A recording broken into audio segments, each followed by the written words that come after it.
The board and myself would like to welcome you all here. If you would, please join us in the pledge to the flag. Pledge allegiance to the flag of the United States of America, to the republic for which it stands, one nation, under God, indivisible, with liberty and justice for all.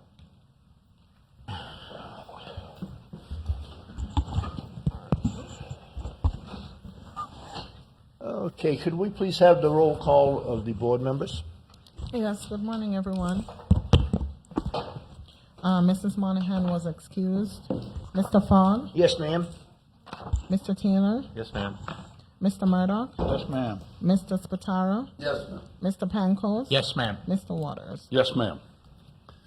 Okay, board, we're looking for the approval of the minutes of May 4th, Move we please. accept the minutes as printed. Second. Second by Mr. Waters. All in favor, say aye. Aye. Okay, could we have swearing in of the staff members, please? State your name for the record. Johnny Harvey. Mike Sisio. Josh Guevara. Oscar Moreira. Orlando Morris. Aye. Do you affirm to tell the truth, the whole truth, and nothing but the truth? Thank you. Okay, thank you. Welcome you all here. At this time, in most of the county meetings, there's an opportunity for public comment. If you would like, anybody out there would like to have a public comment, as long as it doesn't have to do with the agenda today, this would be the time you're allowed to do it. Everybody's pretty quiet this morning. Okay, we'll continue on from there. And we need from the board on the consent agenda. Move we accept the consent agenda. Second. Okay, consent agenda is a motion, second by Mr. Taylor. All in favor, say aye. Aye. Opposed, like sign. Okay, we're going in. We got a fairly busy agenda here today. We'll try to get through it pretty quickly. Just bear with us, and we'll see how we can get it done.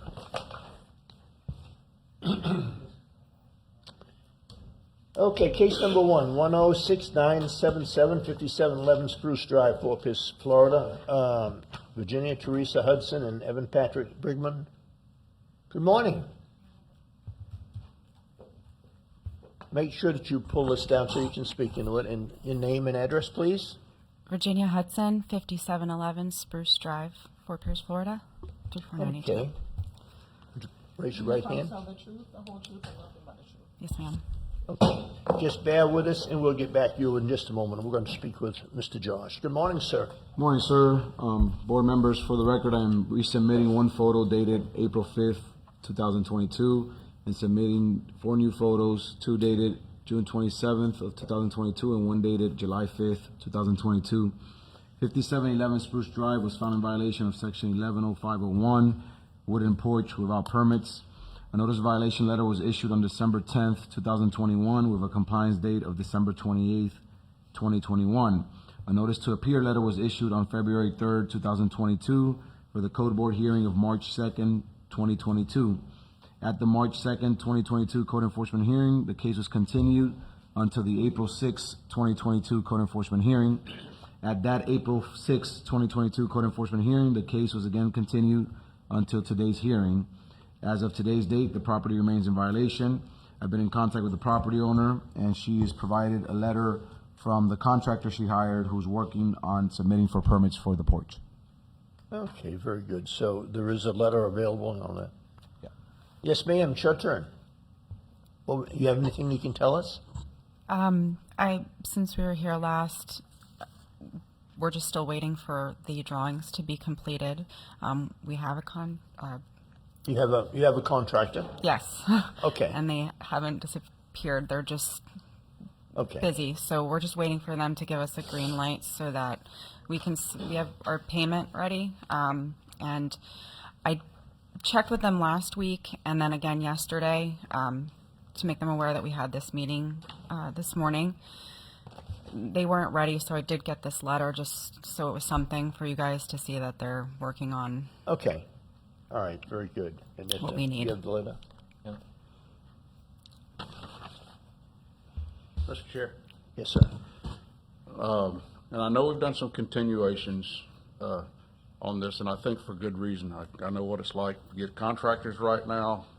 If this porch didn't look so nice and the property well kept, I wouldn't make this motion, but I'm willing to extend this again if the rest of the board would go for this. And I Put a would- date on it, and I'll second it. I hereby move in reference to Case number? case number 106977, that we continue this case for the hearing on November 2nd. Second. I would like to inject that we probably need to give her a little more time than that.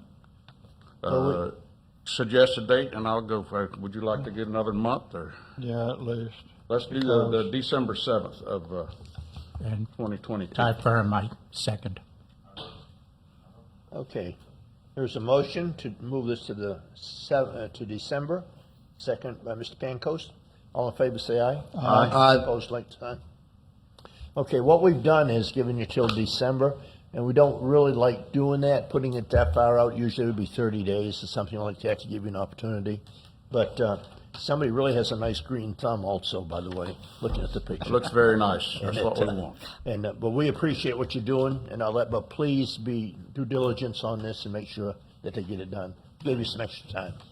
Thank you. I appreciate it. As soon Okay, as have a great day now. Okay, continue from April 6th. This companion cases 2, 3, and 4. I'm going to read in all three, I believe. If there's somebody here, I'll read the first one first. Case number 107165, 2251 South US 1, Lot 170, Ridgecrest Mobile Home Park. Is that you? That's great. So what I'm going to do is read in the other ones, so we'll talk about all of them at the same time. Also, go ahead and state your name. Doug Peterson, 19,000 Southwest 54th Place, Southwest Ranches, Florida, 33332. And are you going to speak, sir? Yeah. Okay, Russell Fosnot, 14294 Isla Flores, Fort Pierce, Florida. okay. She's going to have you be sworn in here in a minute. Raise your right hand. Do you affirm to tell the truth, the whole truth, and nothing but the truth? Yes. Okay, all right. Just bear with us, and I'll get with you in a minute. Before I start this, I did read into the 107165, 2251 North in Ridgecrest Mobile Home Park. I'm also going to read in number 3, case number 107211, 2251 51 Lot 179. This is also Ridgecrest Mobile Home Park. And then we have another one here I'm going to read in, which is number 4, case number 107213, which is Ridgecrest Mobile Home Park. And when we speak, we'll talk about all of them. And at this time, I'm going to ask Mr. Moe to go forward, if he would. Good morning, sir. Mr. Chairman, just so you know, on case 4, read in the fact that it's a different lot. You said Ridgecrest, but you didn't say U.S. Highway 1, Lot I'm 45. sorry. Yeah, because they're all different lots, so we, Yeah, they are. So 2251 US Highway 1, Lot 1, Lot 45. Okay. And then we have the other one, which is Lot 179, and then we have Lot 170. Thank you very much, Jack. Okay, Mr. Moe, good morning, sir. Good morning, sir. How's everyone doing? Please help us out here. Absolutely. Case 107165, for the record, I'm resubmitting one photo dated March 9, 2022, one photo dated March the 25th, 2022, one photo dated April 4, 2022. I'm also submitting one new photo dated June 27, 2022, one new photo dated July 5th, 2022. During my inspection, I found the property located at 2251 North US 1, Lot 170, to be in violation of Section 11.5.1, building without a permit. Please obtain a permit for the mobile home. I issued a notice of violation letter on January the 14th, 2022, and gave a compliance date of January 28, 2022. After getting no compliance, a certified notice to appear for the April 6, 2022 court board meeting was issued on March 9, 2021. At the April 6, 2022 court board meeting, the case was continued until the July 6, 2022 court board meeting. I have had contact with the owner. As of July 5th, 2022, the property remains in violation. Okay. Let me, so we'll talk about this one first, then we'll go to the other ones. So can you help us out on this one? What, I know that we've been putting it off a couple different times. It needs to be finalized somehow. Yes, sir. My understanding of what happened is that originally there was a contractor, Soleus, the mobile home installation contractor, and apparently he's flew the coop and therefore left quite a few people without, finishing their jobs, okay. whatever. So what's the direction now? I took over the three in the park, Okay. Miller's Mobile Home Movers. And speaking, Mr. Forrest, I'm speaking of, sorry. yeah, there you go. We're with Miller Mobile Home Movers of Fort Pierce. Uh-huh. I took over three of them and sent all the paperwork to Lydia and everything that Lydia wanted, and she gave me the permit numbers. And Lydia's on vacation to July 11th, and then she'll finish this up. But these have all been changed over to our name, Miller's Okay. Mobile Home Movers. Okay, but you do have permit numbers? Yeah. Do you, Mr. Harvey? Good morning, sir. Good morning, sir. I apologize, I do not have those permit numbers in front of me. I can look them up.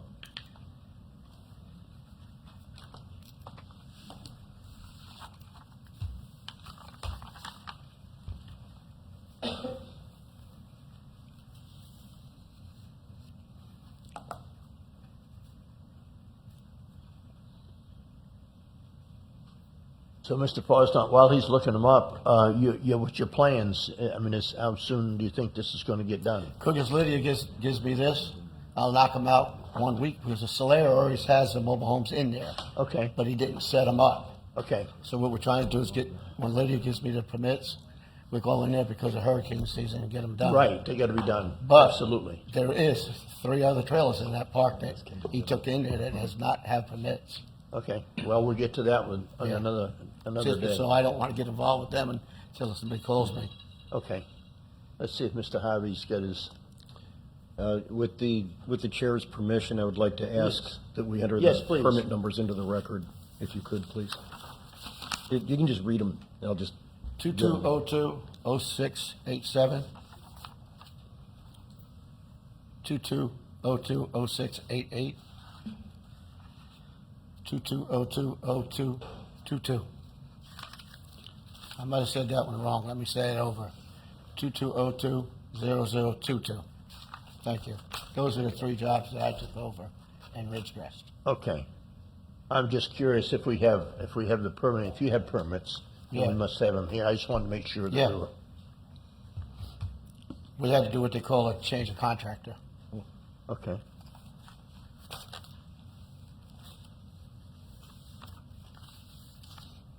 I'm just curious, Yes, sir. Is that the proper, footage, foundation for one of those? Is that proper? I'm not sure. I guess I would have to, Pretty much it. is this how they plan to be set, like this? On the pictures you can see your picture up there. Pretty much, but they gotta be cleaned up, they gotta make sure we got the driveway spans, that looks good to me. They just gotta be cleaned up, anchors put on them, systems put on them, plumbing put on them, and underpinning put on them. Is there a particular height from the ground to the bottom? Yeah, you should have about a 38-inch floor, Okay, all from right. the ground to the floor, it should be 38 inches. Okay, there's your answer, Mr. Pete. Okay. Let's see.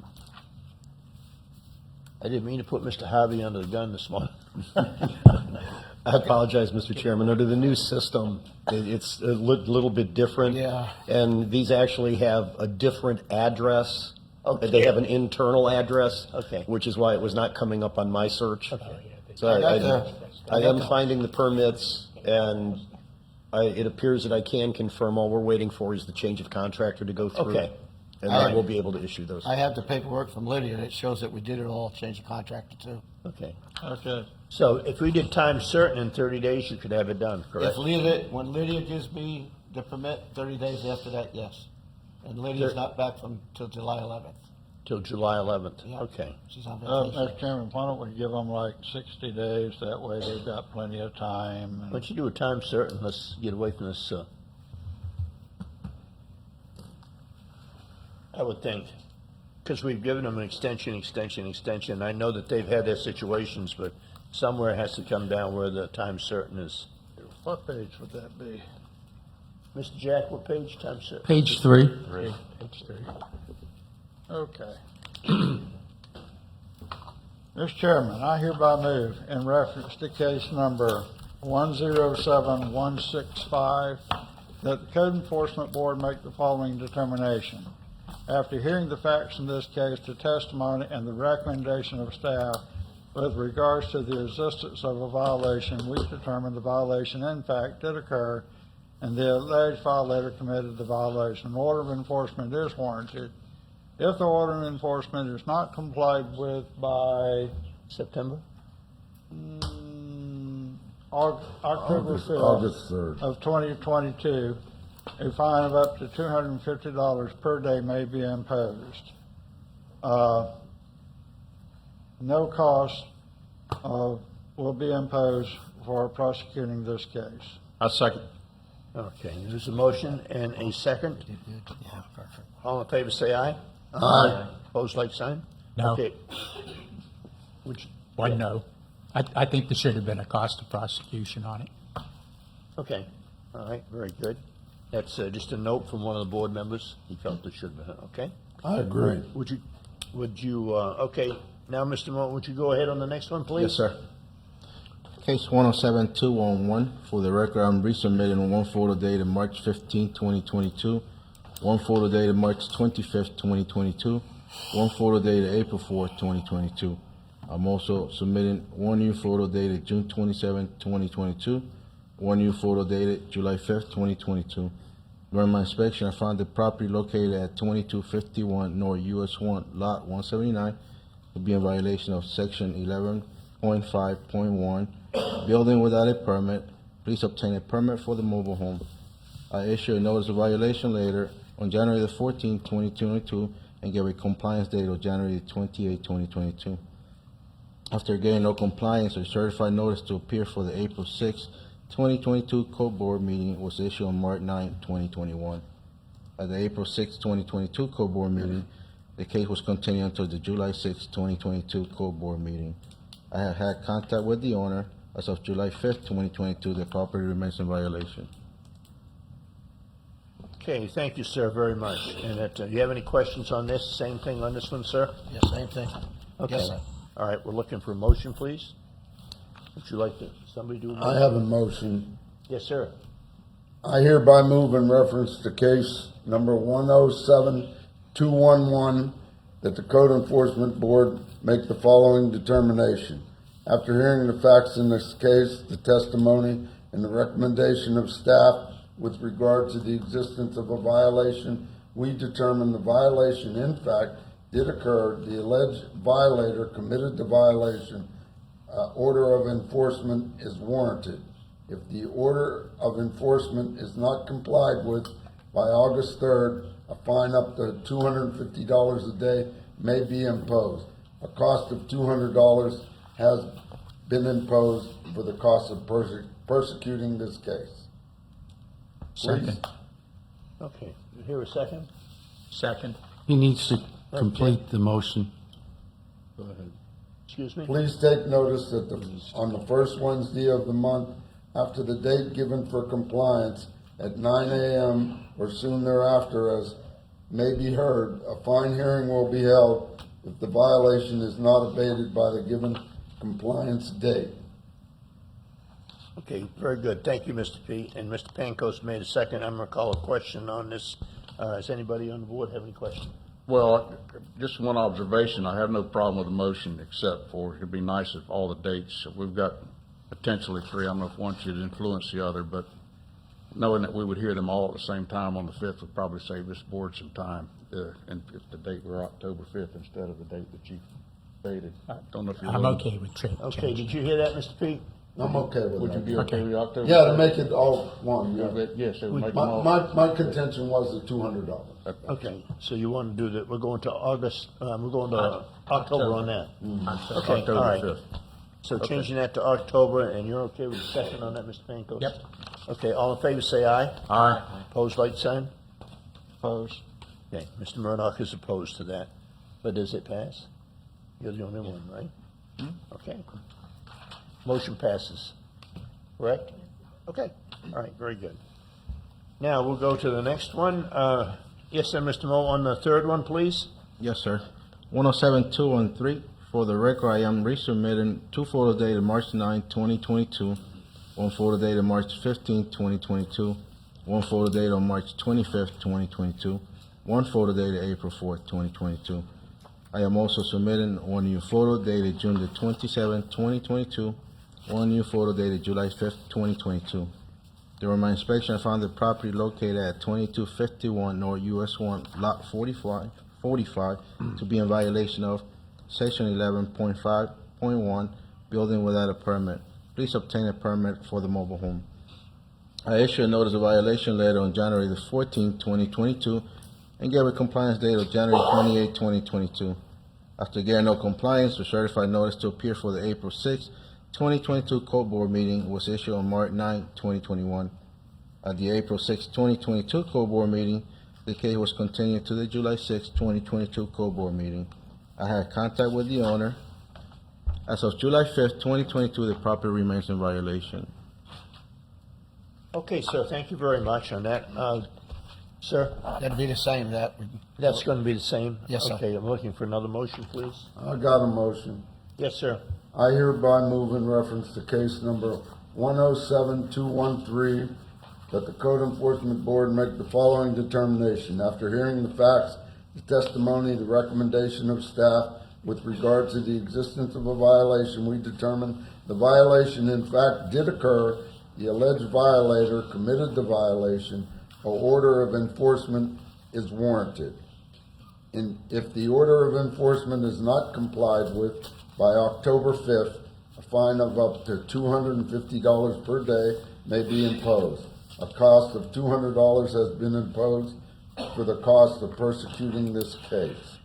Please take notice that on the first Wednesday of the month, after the date given for compliance at 9 a.m. or soon thereafter, as may be heard, a fine hearing will be held if the violation is not abated by the given compliance date. Okay, thank you very much, Mr. Pete. Do I have a second? Second. Second by Mr. Pancoast. Any questions on this from the board? If not, ask for a vote. All in favor? Aye. Opposed, like sign? Opposed. Opposed, Mr. Murdock is opposed. Okay, very good. Okay, gentlemen, please, thank you very much. We just put it off and off. We just have to stop it sometime, but I know you'll do a good job. We'll get it done. Thank you very Thank you much. very Nice much to for your see you. patience. We appreciate it. Okay, you're welcome. All right, we're on number 5, case number 106-684, 3 Espanola Lane, Port St. Lucie, Florida, David Hamilton. This is also continued from April. Good morning, sir. Good morning, And your name is? David Hamilton. All right, sir. And ma'am, are you going to speak? She just have the permit number in her. No, but I mean, she's going to speak. She does. She just has to state your name and be sworn in also. Okay.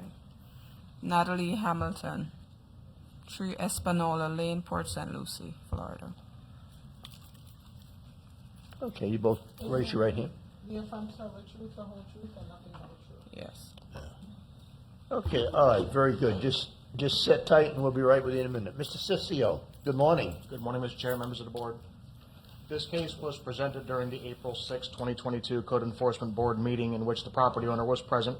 After testimony, the board continued the case to the July 2022 Code Enforcement Board meeting.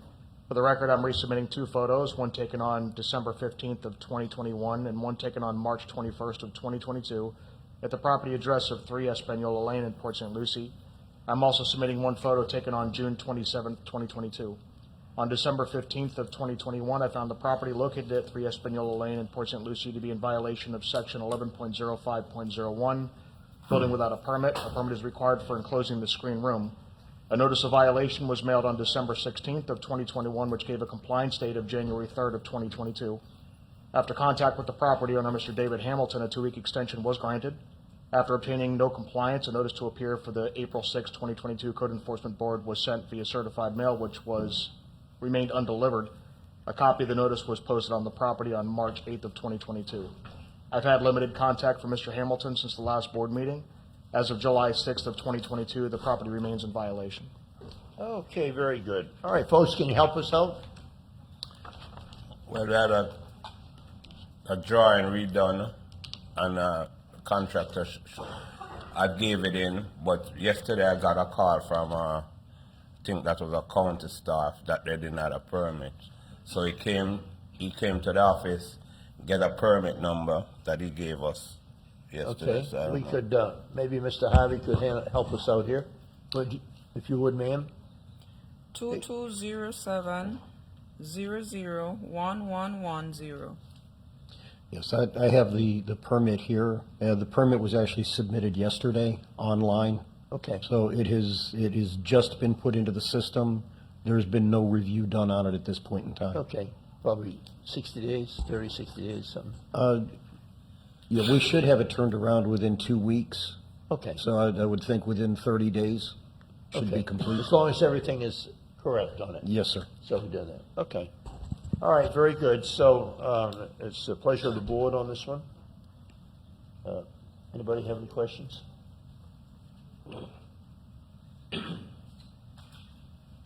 It's a single-family home. I'd be in favor of giving them a continuance for 60 days. Okay. Yeah. All right. So, So that's in the form of a motion on, read Yeah, we'll read that redact it. number in, please. do October 5th. Everybody okay with October 5th? Yeah. Okay. I move in case to, reference to case number 106984, that we continue the case until October 5th. Second. Second by Mr. Waters. All in favor, say aye. Aye. Opposed, like sign. Okay, folks, we have till October 5th.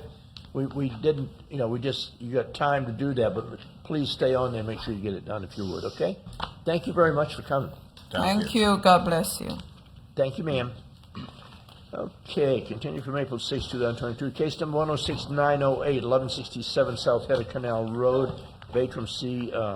Batson, Christina Batson? Batson, yes. Batson? Yep. Okay.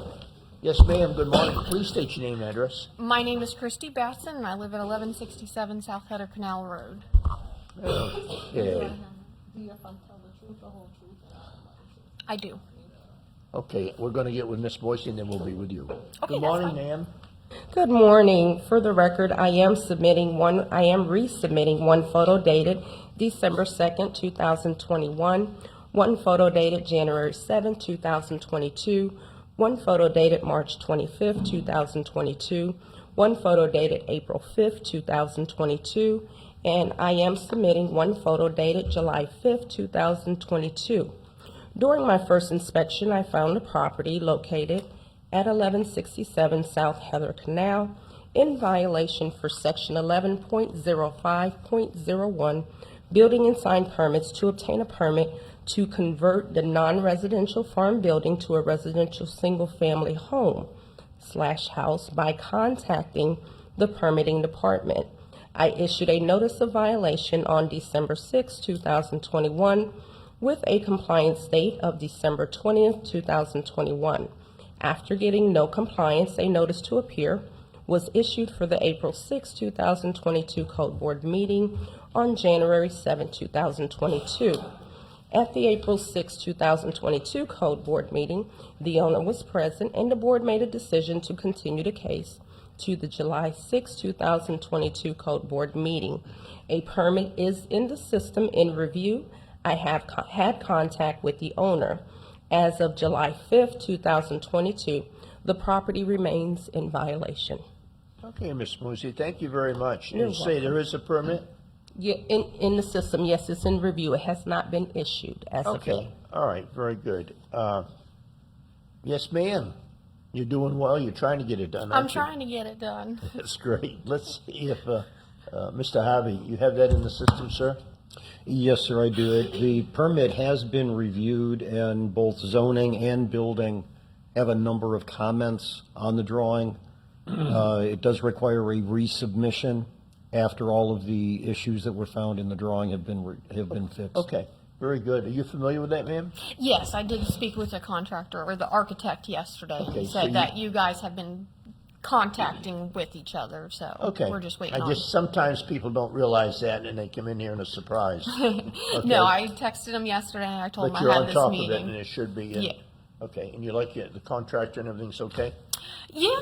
Good, okay, very good. So, pleasure of the board on this? 60 days? Well, it's, how many times have we done this before? Is there a time frame, ma'am? Well, we don't really know because of the comments, they're gonna have to go back and. Yeah, that's So all you we're go- waiting on is, You're gonna need at least 60 days, probably. yeah, in however that long sense. it's gonna Maybe take we them to should fix ask Mr. their Harvey his issues. thoughts. Well, Mr. Harvey, what the time frame wise, you say there are comments, so it's, There are some fairly intense comments regarding the drawing. okay, Lack of information and non-code compliance on the drawings. okay. It I would think- help us, since this is actually being used as an occupied residence, it would be nice to hold the designers' feet to the fire, so to speak, All right. and give them some type of a time for completion. Okay, very good. Time certain? Mr. Chair, Yes, sir. I know we hate postponing it, but when I see the photo, I see a huge mountain to climb, and I see a willing participant here that's actually turned in some paperwork and has showed up to the meeting. I'm willing to give them more time to postpone the hearing again, only because just on the surface, knowing what it takes to pull a permit and the engineering, I'm inclined to give them until the December board meeting. While it seems generous, I think that even at that, we'll be lucky to accomplish that, knowing what they I probably got to hope to have climb. it done by then. Pardon me? I said I'd like to have it done by then. Like, What a Mr. Christmas, Chairman. what a Christmas present. Well, we're just trying to, be honest with ourselves and for you and all that. We don't want to make it difficult on anybody, but yet we, like you, we want to get it done. I'm Yes. guessing if you're living there, you're extremely motivated to not be kicked out of your home. Yes, definitely. Okay. Mr. Chairman, Yes. I heard what Mr. Harvey said, but I kind of support Mr. Waters. It is a single-family house. She has been to the meetings.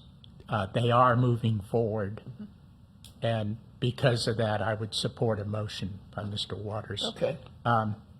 If she hadn't been showing up, if work hadn't been getting done, if they hadn't turned paperwork in, I'd put a date certain on it and give her 60 days. But sorry, Mr. Harvey, but Anybody else? we'll see how it goes. All right, Mr. Chair, I'd like to make a motion in case number 106908 that we postpone this hearing to the December 7th board meeting. Second. There's a motion and a second.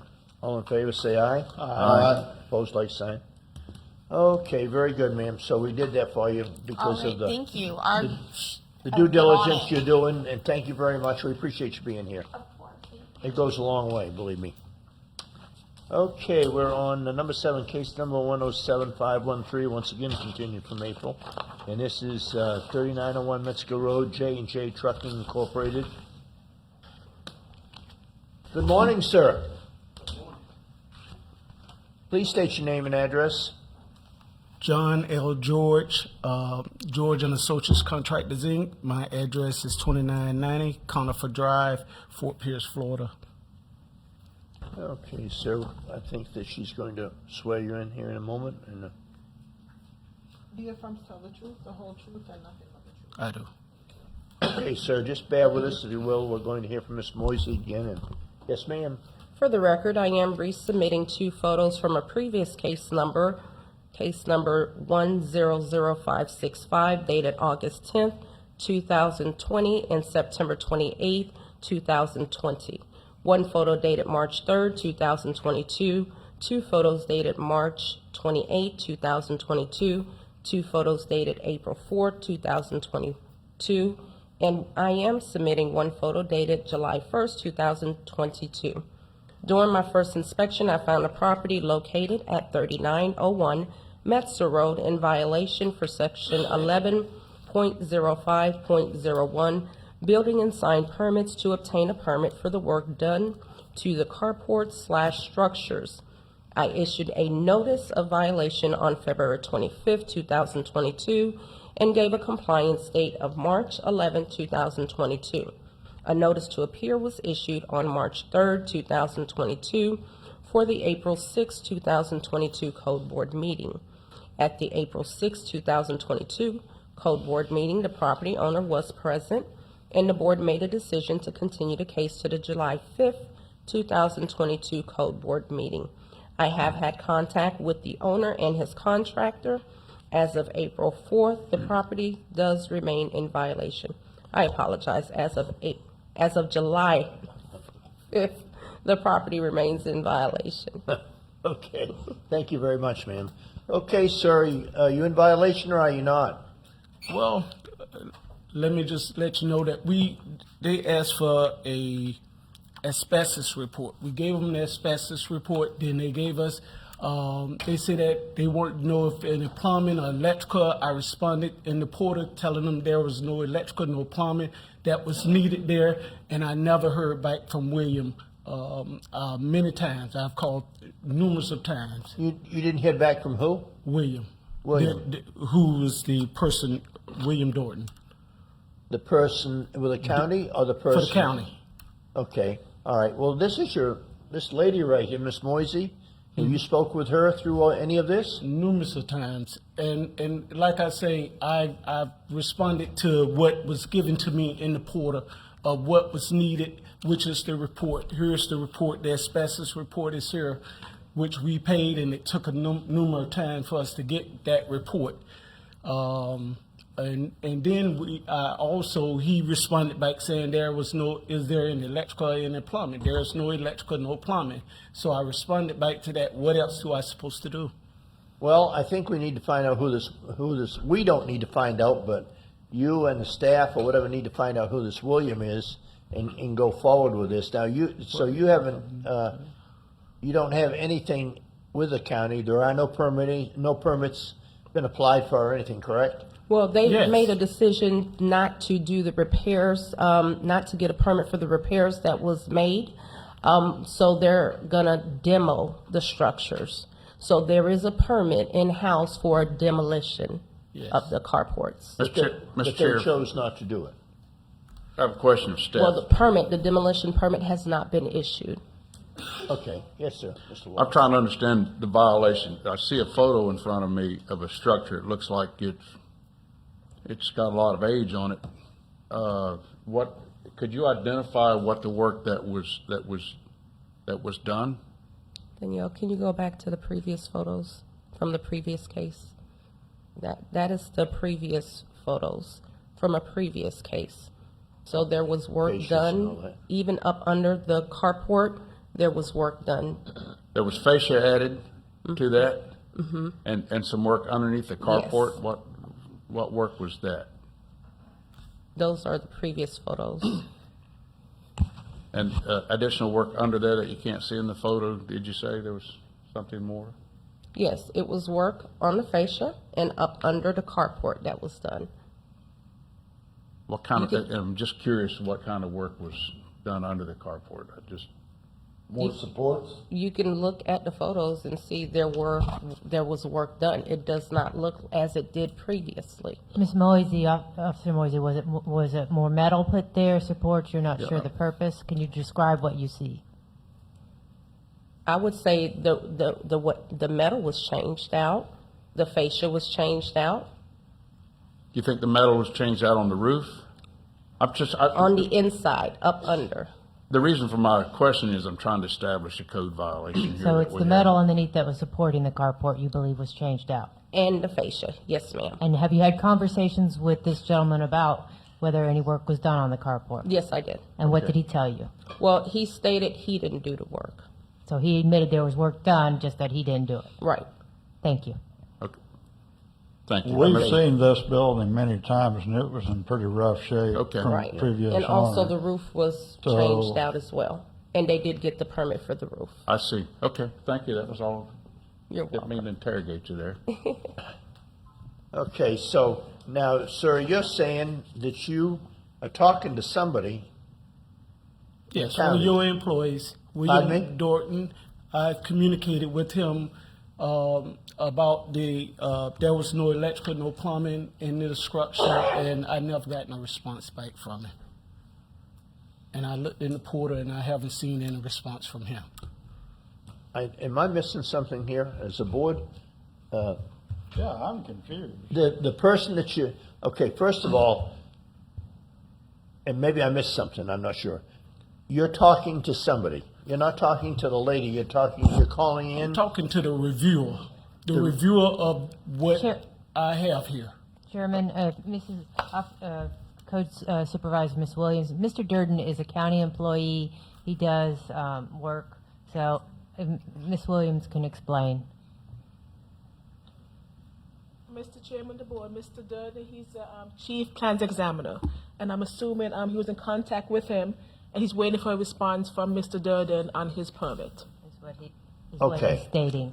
Okay, but And so there we could is there, ask the building official right now if he can pull up the permit and confirm that. yeah. Mr. Harvey, can you pull up the permit and see if that's what is I accurate? think Miss Monica's trying to help right now. Yeah, I am working on the permit. I've got the fence permit, the zoning compliance. Mr. George, do you have that permit number handy? Let's see if they have one on here. I don't. And for the record, Mr. Durden is he is the chief plan reviewer for the county. Right. He performs plan reviews, and I believe that he has been in contact with Mr. George on this. I have also been to the property in response to Mr. Waters' question. There was electrical work. There was also PVC airlines that had been installed. There was work done within those structures that did not have permits, required removal or proper installation, and that was quite a while ago. Thank you. So there was information there. Sorry, Mr. George, go ahead. Permit number is 2203-0901. And that's the demolition permit, Yes. and that'll fix it, right? If you tear it down. But I don't think that's the direction. That's what we're trying to find out here, sir. I think so. Mr. George, while we're waiting, is it your intention that you want to tear this down or save this building? Yes, because it was too much for what they was asking for to restore it. It was too much, so we decided just to demo it. A demo? That's all you're asking for today? That's all we Your asking chance to demo that? Yes, sir. Be free? Yes, sir. How soon can you demo it? Tomorrow. Okay. One big hammer, right? Mr. Chairman, and board members, if it please the board, there are two comments that are included on the plan review. First one is, please submit a scope of work for the demolition listing any mechanical, electrical, and plumbing for section 107 of the Florida Building Code. And then per section 3303, demolition for the minimum requirements to be submitted for demolition. And the question that I would have is, has there been an asbestos survey done Yes, here it on is. this? Yes. Perfect. And it was turned in. Thank you. So it appears this should be a fairly simple permit to get issued. I'd be happy to work with Mr. George to get this permit out by the end of the week. I don't Okay. see any reason why we can't. Okay, so if we gave you 30 days, you'd be able to get it done? Yes, sir. All right, let's do date, sir. Please.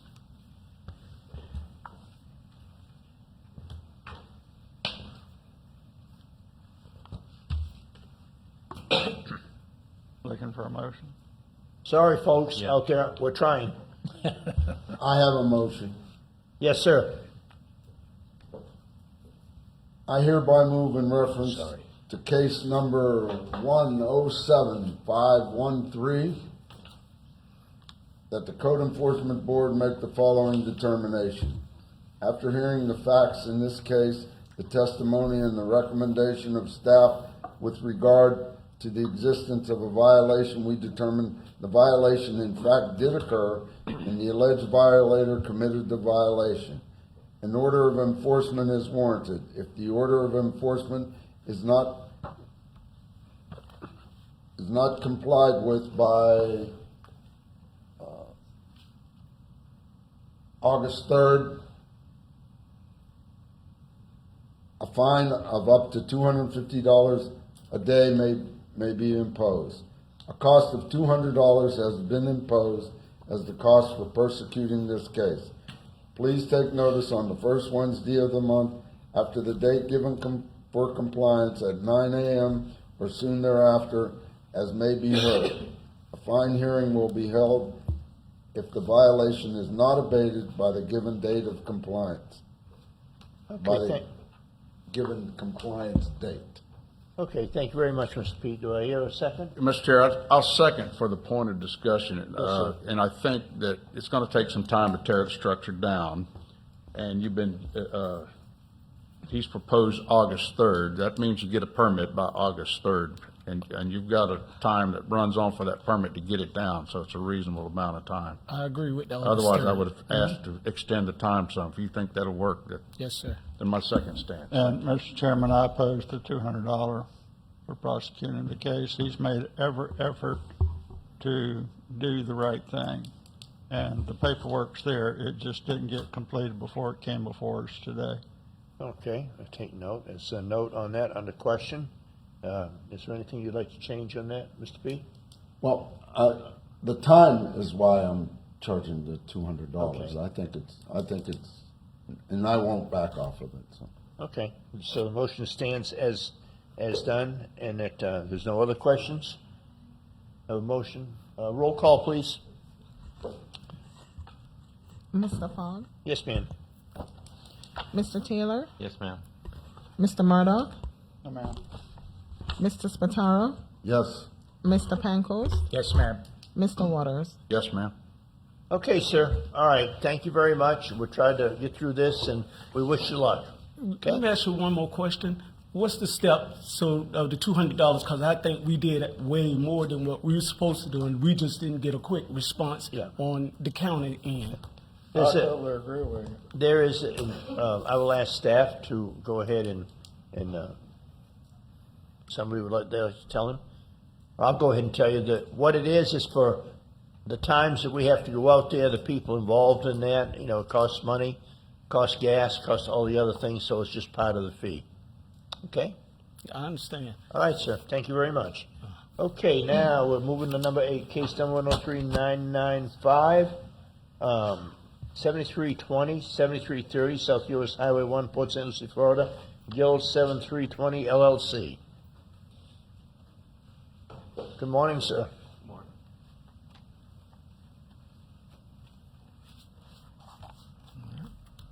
Continue. State your name and address. Chris Leno, 309 Northeast Gulfstream Avenue, Port St. Lucie, Florida. Could you spell your last name? Lehnow. Okay, sir. And your firm tell the truth, the whole truth, and nothing but I'm the sorry. truth? Yes. Thank you. Okay. Thank you very much, sir. If you will, we're going to hear from Mr. Ciccio, and then we will get with you, sir. Yes, sir. Yes, sir. The case was presented at the August 4th, 2021 Code Enforcement Board meeting in which the property owner was present. The board continued the case to the January 5th, 2022 Code Enforcement Board. The case was presented again and the property owner was present, and the board continued the case to the June 2022 Code Enforcement Board meeting. Staff requested that the case be continued to the July Code Board meeting. For the record, I'm resubmitting one photo taken on July 27th of 2021 at the property address of 7330 South US Highway 1 in Port St. Lucie. I'm also submitting one photo taken on June 27th, 2022. On October 26, 2020, I found the property located at 7330 South US Highway 1 in Port St. Lucie to be in violation of Section 11.05.01, building without a permit. A permit is required for the commercial renovation. And Section 11.05.00, a zoning compliance is required for the business being operated on the property. On September 16th of 2020, a zoning compliance permit application, permit number 2009-0360, was submitted and is currently pending, currently in review. On December 9th of 2020, a commercial renovation permit number 2012-0246 was applied for and is currently issued, leaving only the zoning compliance. As of July 6th of 2022, the zoning compliance permit remains in a pending status. The property does remain in violation. And also, we do have a member of the planning department here for staff, if staff has any questions for them. Okay, that's very good, because I was going to ask about the zoning on that, on the zoning compliance permit. And it, but anyway, sir, and I will get with them in just a moment. Let him come up and talk to us. Are you in violation, sir, or are you not? Excuse me? Are you in violation or are you not? We are still working with zoning. I know they have a meeting with David Hayes Thursday or Friday this week to kind of read over some of the plans that they have. Okay, because this has just been going on for a long, long time, and that's why I'm going to ask. Good morning, sir. Do you need to be sworn in? Yes. Okay. State your name for the record. Tahir Curry? Do you affirm to tell the truth, the whole truth, and nothing but the truth? I do. Thank you. Okay, sir, if you can help us, I'm going to speak to him and then we'll get back with you. If you can help us here, because we, those of us here on the board, I'm sure my fellow board members, we've been here trying to get through this, and it's been going on for years. What is the problem? Can you tell us?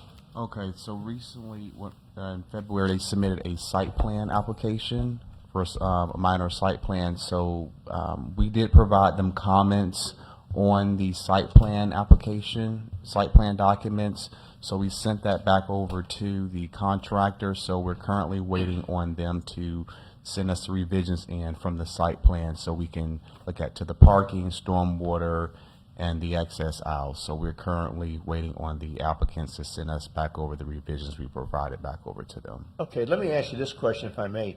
When did you start, when did you get involved with this site plan? I mean, this goes back to 2021. Were you involved back then? Not you personally, but was the, was the site plan in place, or what was going on? We had it was a pre-application meeting we had with them, and then from the pre-application meeting, we told them they had to have a minor site plan, and then they submitted a minor site plan back in February, I believe, and so that's where we're still. February this year or last year? This year. Oh, excuse me, yeah, this year, okay. And when was the pre-application meeting?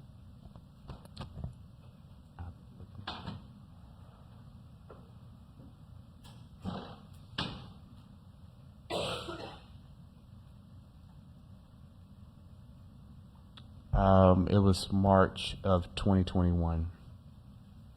March of 2021? That's when the site plan was? That was for the pre-application meeting. That's different from the site plan. Okay. Mr.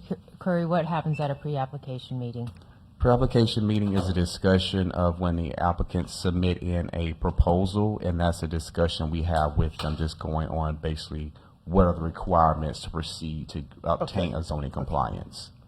Well, I think what I'm trying to ask for the board, so we'll all know, is just how long, we know we hear about zoning and site plan and all this other stuff, but how long should it take? It's been going on for as long as it has. Is this normal? Are we looking at something different than other? Or is it just that everybody, they're dragging their feet? Kind of like, honestly.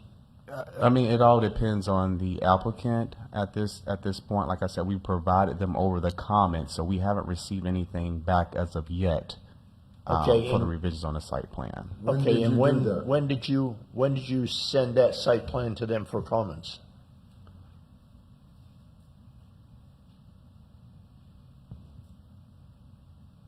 This was back in April of.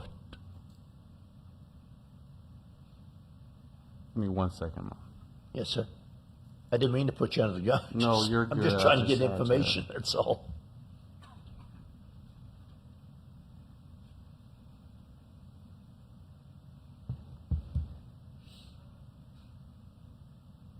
March 17, 2022. March 17th of 22. And like the application was submitted back in February of 2022 for the minor site plan. The minor site plan. Mm-hmm. Okay, and then in March 17, that's when we had the meeting and provided them the comments based on the site plan submittal. Okay, all right. So this should this, and I'm not in the realm of what you do in business, I guess. All I'm trying to find out for the board is this an excessive amount of time?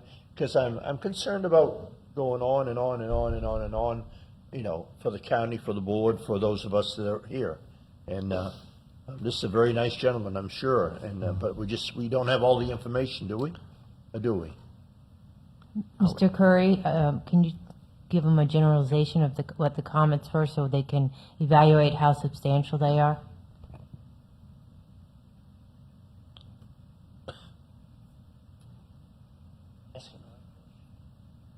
So from the planning end of things, we just have things that needs to be addressed on the site plan. There was just a lot of,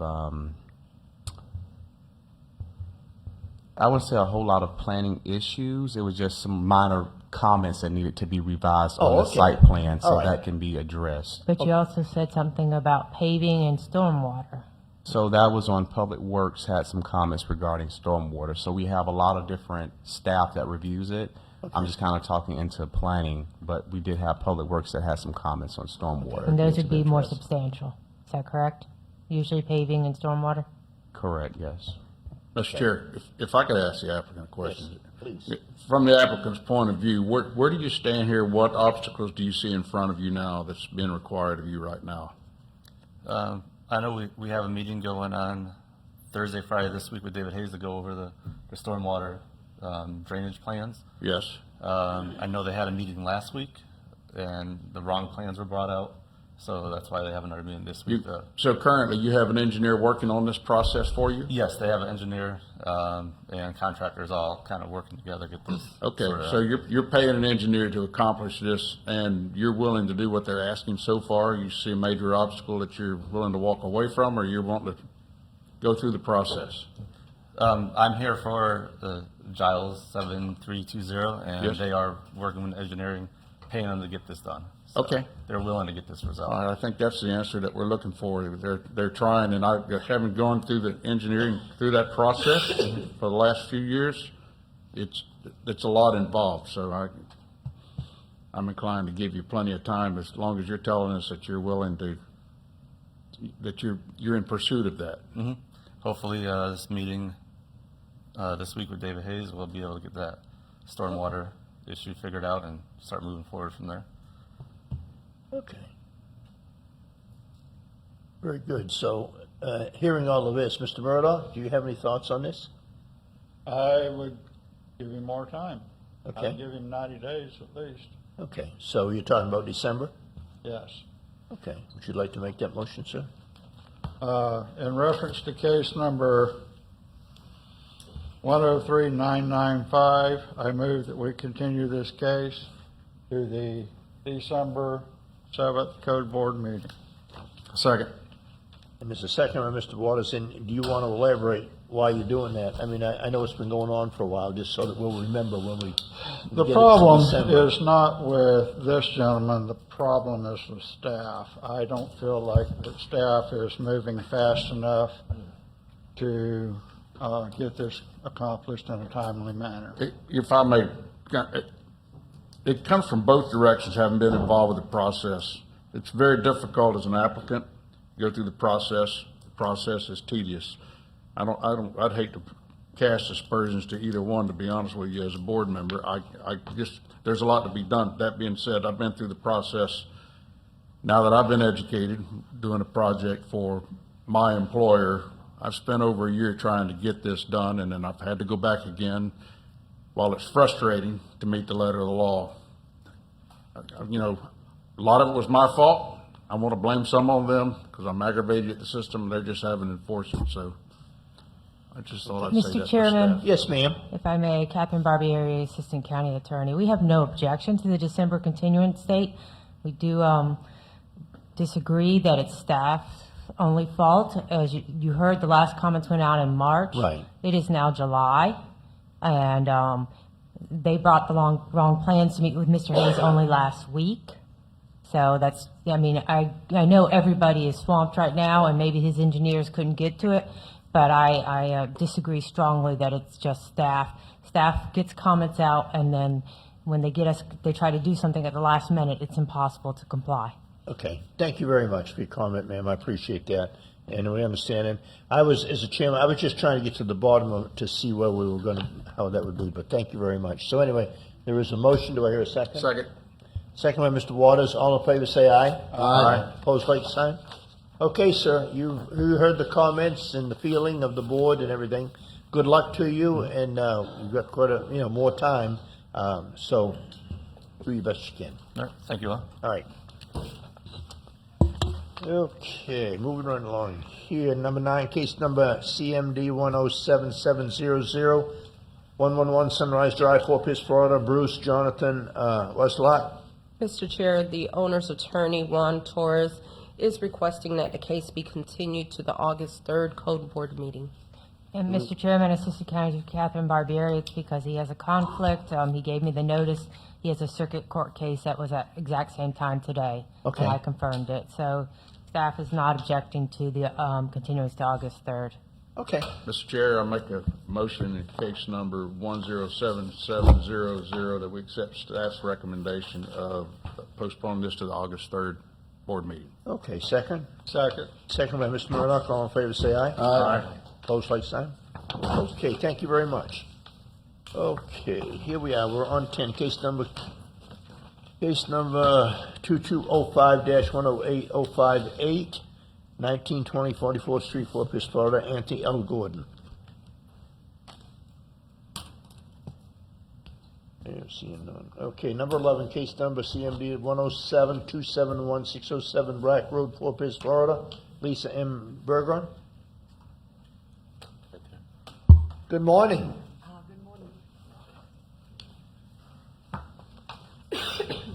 Welcome to our meeting. Thank you. Just state your name and address, if you would, please, when you get up there.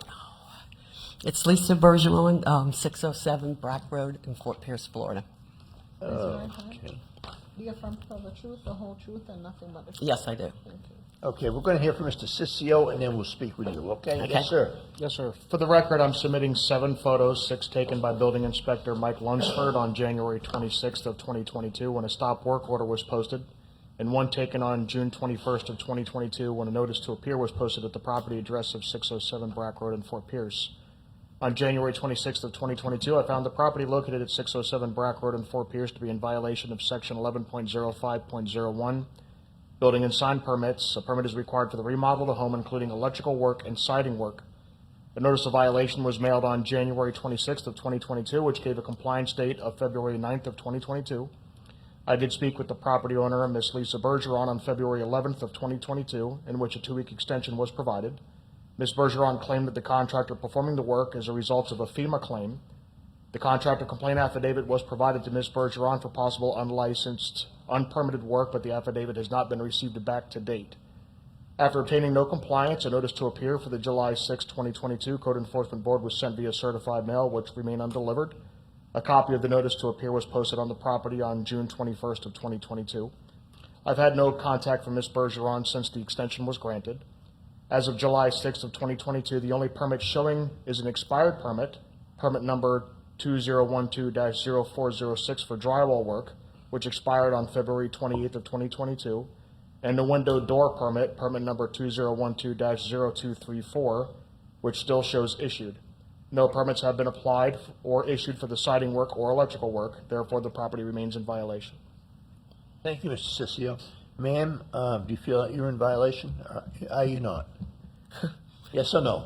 Yeah. Okay. Absolutely. All right. Okay, very good. Can you go ahead and tell us what's going on here? Yes, my home was damaged with Hurricane Irma that had came through.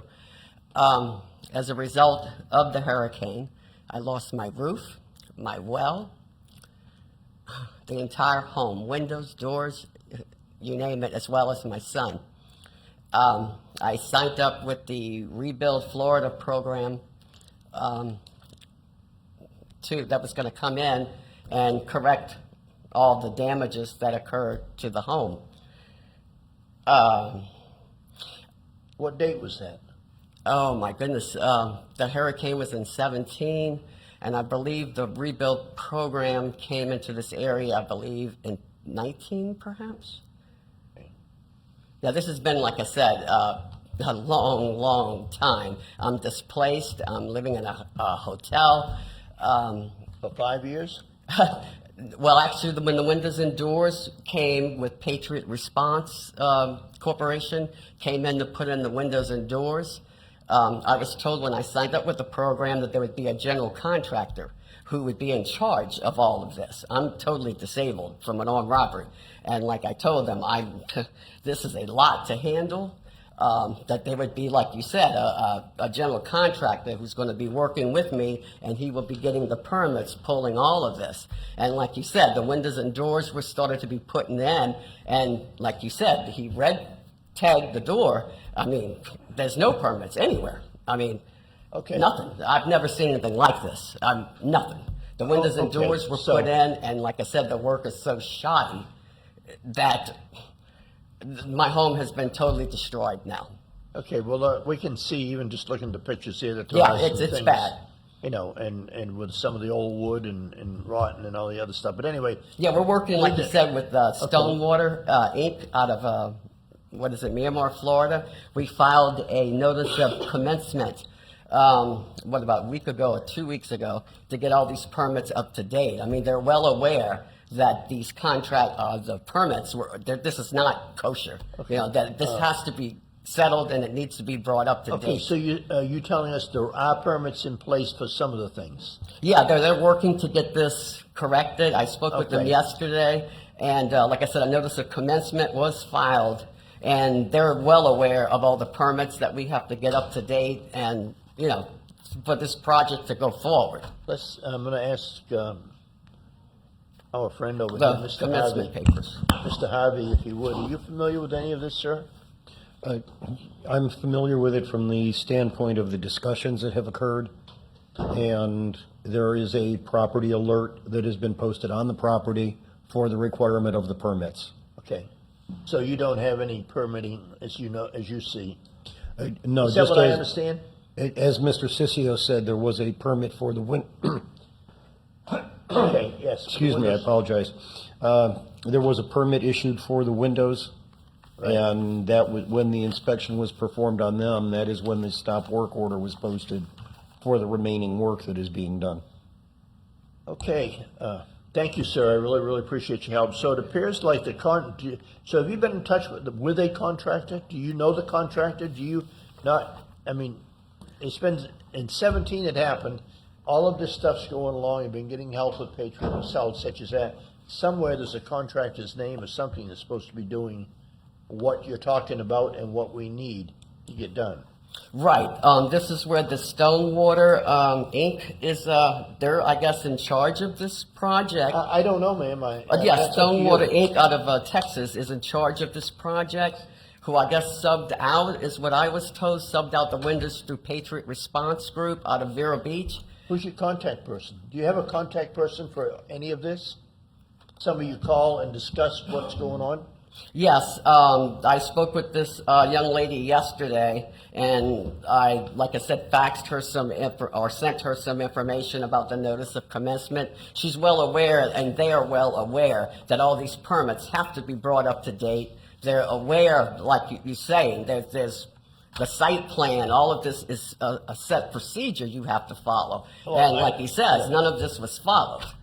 Okay, well, the county I has mean, we have procedures. permits pulled for the windows and doors was pulled. I think some of them expired or something, but they're well aware that this has to be brought. But I mean, we're talking about time. Time's going on and on and on. Yes, and it we're is. We're here to try to help you get this done, but if you have a contact person, I would think you would have been on them. If it's been 5 years, and I know things have been going on, but in the last year or 2 or 3 or whatever, that you would get this other stuff done. Or they would help you, or you know, I just don't know. Does the board have any questions? Mr. Chair, can I ask the Would you building please? official a question? Yeah, so we've got an expired permit. We're missing a siding and electrical permit that needs to be done. Are you accepting individual applications for this job where we've got multiple contractors, or is this all expected to be under one general contractor? Doug Harvey, building official. We would hope that it would all be done under one package with a lead contractor and subcontractors. However, in order to help people out, we do our level best to work with them. Good. And depending upon the insurance company or how things are being done, we will accept individual permits. So if I'm trying to understand a progression, looks like a permit was pulled and an inspection was performed of some sort, which triggered a code enforcement action. Is that where we are? Yes, sir. And it's based on time. This code enforcement action has been going on for the last it's just started within the last few months, correct? Mr. Waters, that is correct. Okay. Is this, I have a question, is this still under a stop work order? To the best of my knowledge, yes, sir, it is. Okay, thank you. So it looks Are like. you living in the place now? I'm currently staying in a hotel, and I'm back and forth cleaning up after the contractors is what I'm currently You're doing. not living in the house? No, like I said, they're aware. I spoke with them yesterday. The woman that's in charge of the of this whole project. Apparently, with Stonewater, whoever they hire keeps quitting. So I had, like you said, a person that was in charge of this project. After I faxed her or sent her all the information, 2-3 weeks, she quit. Someone else takes the position. And as of yesterday, someone else took over this project, and it just keeps going from one person to the next. It's what's happening. It's why it's taking so long. But they, like I said, everyone's aware that all these permits have to be brought current, and they're willing to work, with the board. Mr. Chair, Yes, sir. if I may. We so- need more time as well. Like you Yes, said, I sir. was in the hospital for 2 months from falling in the home because of all the mess that's in there. So here's what I'm willing to make a motion. You obviously need some time, and you need Yes, a sense, sir. and you need a sense of direction. It sounds Yes, like sir. you got a lot of forces playing. So how about this? If I make a motion, if we postpone this hearing for some time, and you got with the building official, who maybe can help point you in the right direction, and maybe you can get some added advice as to pulling this together. If we give you time, you want to work with that to save your home. Is that what you're saying? Yes, sir. Absolutely. So, given that, I would I'm willing to make a Thank motion you. to postpone this hearing to give her time to do this. But you need to know, you gotta get these ducks in a row and get with the building official and get this squared away, right? And who would that contact person be with the building department? Mr. Harvey. Does Mr. Harvey want to raise Mr. your Harvey? hand? Okay, thank you. All right. So with that being said, I'd make a motion in case number 10805. Hang on a minute. I got the wrong one. Number 11. Number 11, I was on the wrong case. In case number 107271, that this case be postponed till the November 2nd board meeting. Second. Thank you. Okay, and then, okay, so there's a motion and a second by Mr. Pancoast. Is there any questions from the board? Once again, for discussion, this November 2nd gives you time to get this done and get, at the very least, permits obtained. And I think Mr. Harvey will be very Thank you, instrumental sir. in helping you there if you can get a sense of direction from him. Yes, sir. Thank you. We hope you, okay. I'm inclined to agree with you, but 5 years is quite a long time. Yeah, it is. Yes, sir. 5 years is a long time, but the code enforcement action just started, and I think in all fairness, And with COVID is Yeah. what the problem is. Like you said, with the COVID that hit the Right. area, the contractors just couldn't get anyone to even go forward with it. That's why there was a big stall. And under our discussion also is that you just have to be due diligence. I mean, you can't sit back and, unfortunately, you're gonna have to do some strong. No, I have 2 notebooks like this, but every You're right. contact person Right. I've spoken with. But it's one thing in talking to them and talking to the lady and saying, and having discussion, but it's another thing in talking to the lady and having time certain what's going on, time certain. Time-wise, yes, sir. Yes, okay. Anyway, I we have a second it motion. if there wasn't a second. We have a motion, it's a second. All in favor, say aye. Aye. Opposed, like sign. Okay, thank you very much, ma'am. Thank you. Good We'll luck. see you hopefully in November, Yes, sir. and you'll have all your ducks to be in a row. Yes, sir. Okay, very good. Thank Yes, you. sir. Okay, 12, case number 2206, 108286, 9326 Treasure Coast Street, Clophine Balizera. Is that correct? Didn't call her name right. I guess so. Okay, now we're on 13, and we're on case 13, 107-642 has been removed. We are on 14, case number 1082, excuse me just a moment, The numbers, staff, the numbers in front of our regular number, they have to be read in also? Yes, please. Okay, all right. 14, case number 2205-108-126 has been abated. Going down to 15, case number 2204-108-004 has been abated. We are on number 16, case number 2205-108-146, 6437 Peterson Road, Fort Pierce, Florida, Clayton Allen Cassetta. Okay, that one. We're on 17, case number CMD 106687, 21041 Orange Avenue, Fort Pierce, Florida, Tally and Perry Ventures, Inc. Mr. Chairman? Yes. That also has another case in the repeat offender file at the end of our... Okay, very good. Good morning, gentlemen. Good morning, sir. It's nice to see you. Please state your name. So we can go ahead. Charles Perry with Tally and Perry Ventures, 475 Campbell Road, Fort Pierce, Florida. I'm Stephen Giesler with Bartlett Loeb, Hines and Thompson. I'm 789 South Farrell Highway, number 301, Stuart, Florida. Okay, so you don't... Attorney? I am, yes, ma'am. Raise your right hand, sir. Steve. Do you affirm to, not you, Okay. do you affirm to tell the truth, the whole truth, and nothing but the truth? I do. Thank you. Okay, just bear with us, if you will, please. We're going to go ahead and hear from Danielle Williams, and we'll go forward from there. Yes, ma'am. Good morning.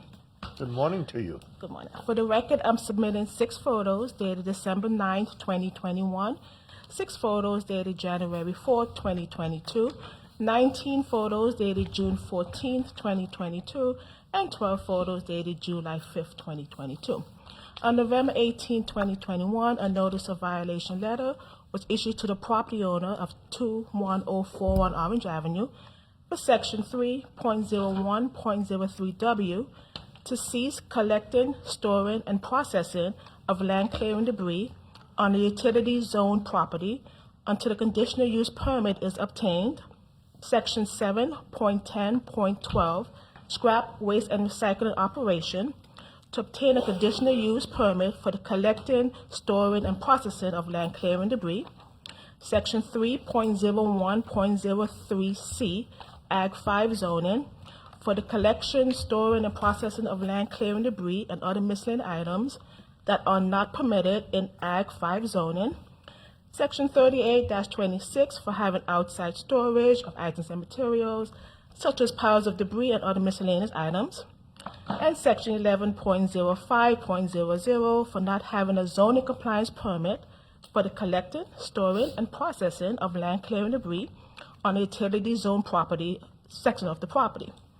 After getting no compliance, a notice to appear was scheduled for January 5th, 2022. A consultant for the tenant was not able to attend the meeting due to illness, so staff removed the case from the agenda. On January 24th, 2022, another notice to appear was issued for the March 2nd, 2022 Code Board meeting. Staff removed the case from the agenda due to the passing of one of the property owners. On June 14, 2022, the property was inspected and found still in violation. A notice to appear letter was issued for today's meeting of July 6, 2022. As of yesterday, July 5th, 2022, the property remains in violation. Okay, I have a question of you, ma'am, for the board. This property originally, I don't know how long it's been in operation there. I know we've had several, things over the years and all that. The zoning originally that they got for this, is it because there's several pieces of property that are zoned different that they're using?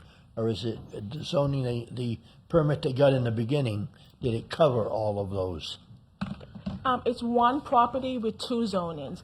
On the map before you, this is the property right here.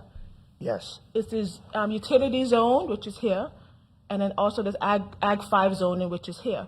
Originally, I don't know the date, it's been years, they were zoned to have a processing facility on this zoning, but staff has removed it, I don't know what the actual word of it, but they can no longer process what they was doing way back when. We're talking about years ago. That was back in, I didn't mean to make you pick up the bat, but if we're gonna start out, let's start out in the beginning and see where we're at here. that was back in,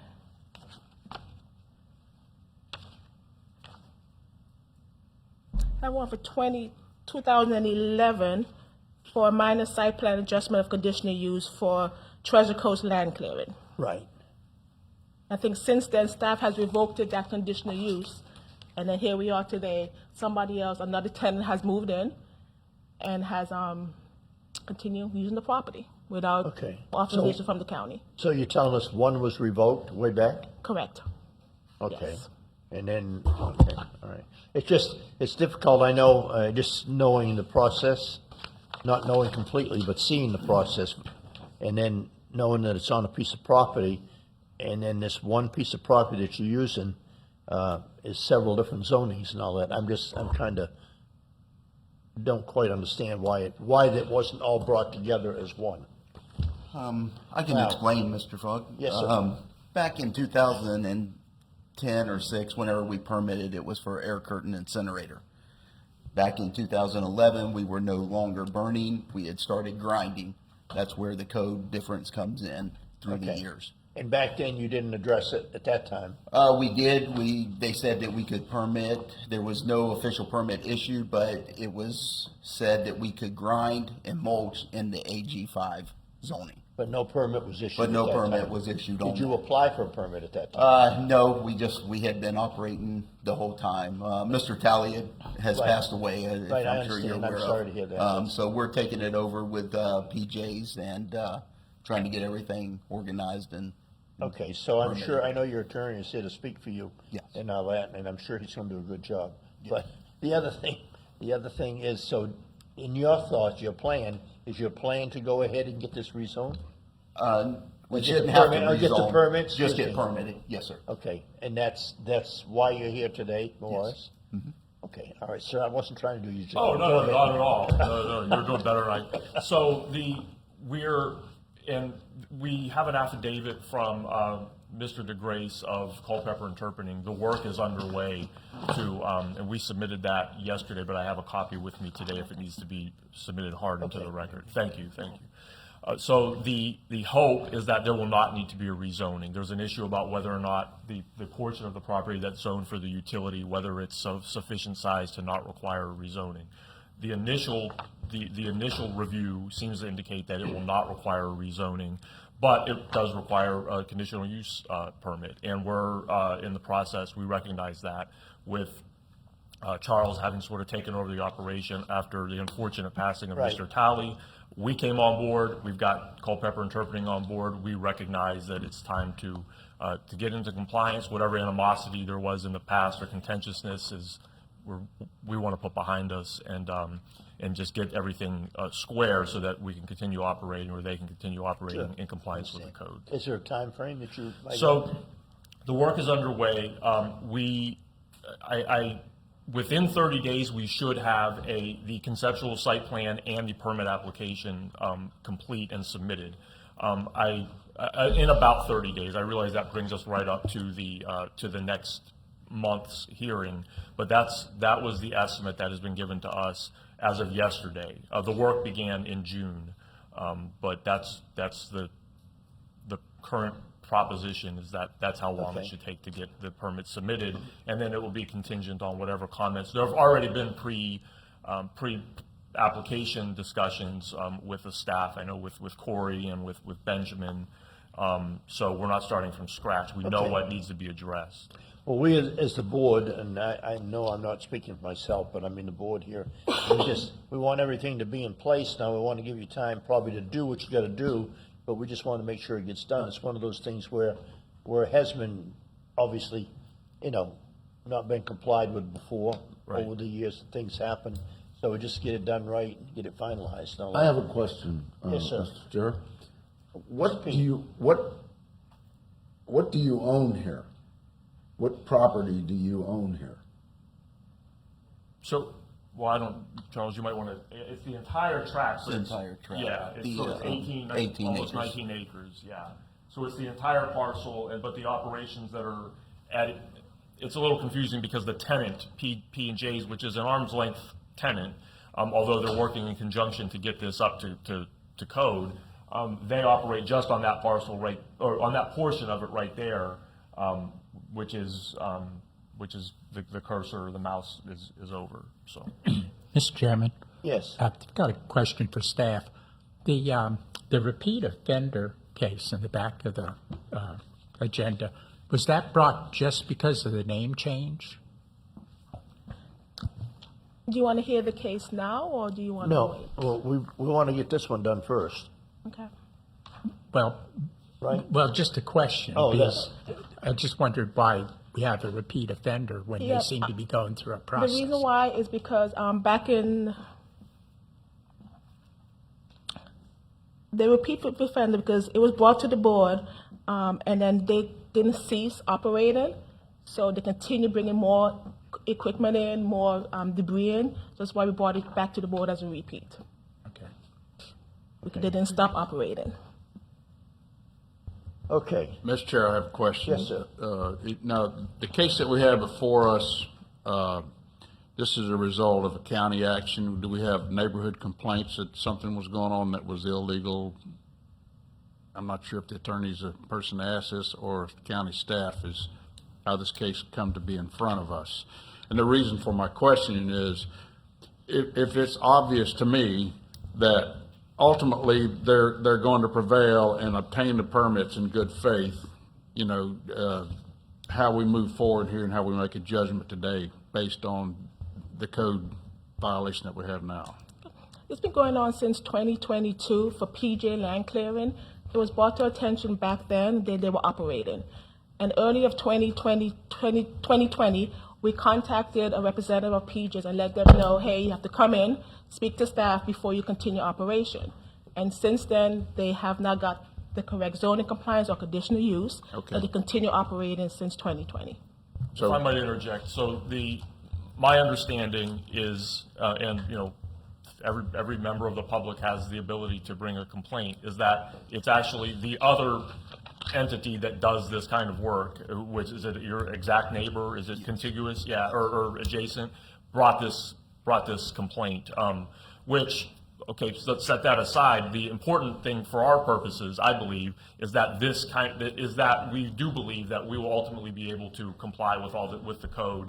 The fact that the neighboring property is doing the exact same thing we would argue, evidence of that, and that ultimately, once we get, these aren't just procedural niceties. We understand that they're important substantively, but once they're done, we will be able to continue operating as they are at present.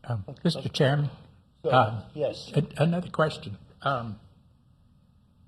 It may be that we need to hear both these cases at one time, because the attorney, you represent PJ's? I do, and as well as the owner as well. But yeah, we have been retained by PJ's as well. The affidavit, for instance, is submitted on behalf of Culpeper Interpreting, the work that they have been contracted for by PJ's. So they're the two entities, the owner and the tenant, are working in concert. Okay. They're not related. It's not the same. It's not an alter ego situation. But okay. So the next question then would be, that Mr. Talley died. Yes. So is Mr. Talley got anything to do with this now? Is the Talley people, do they own the property?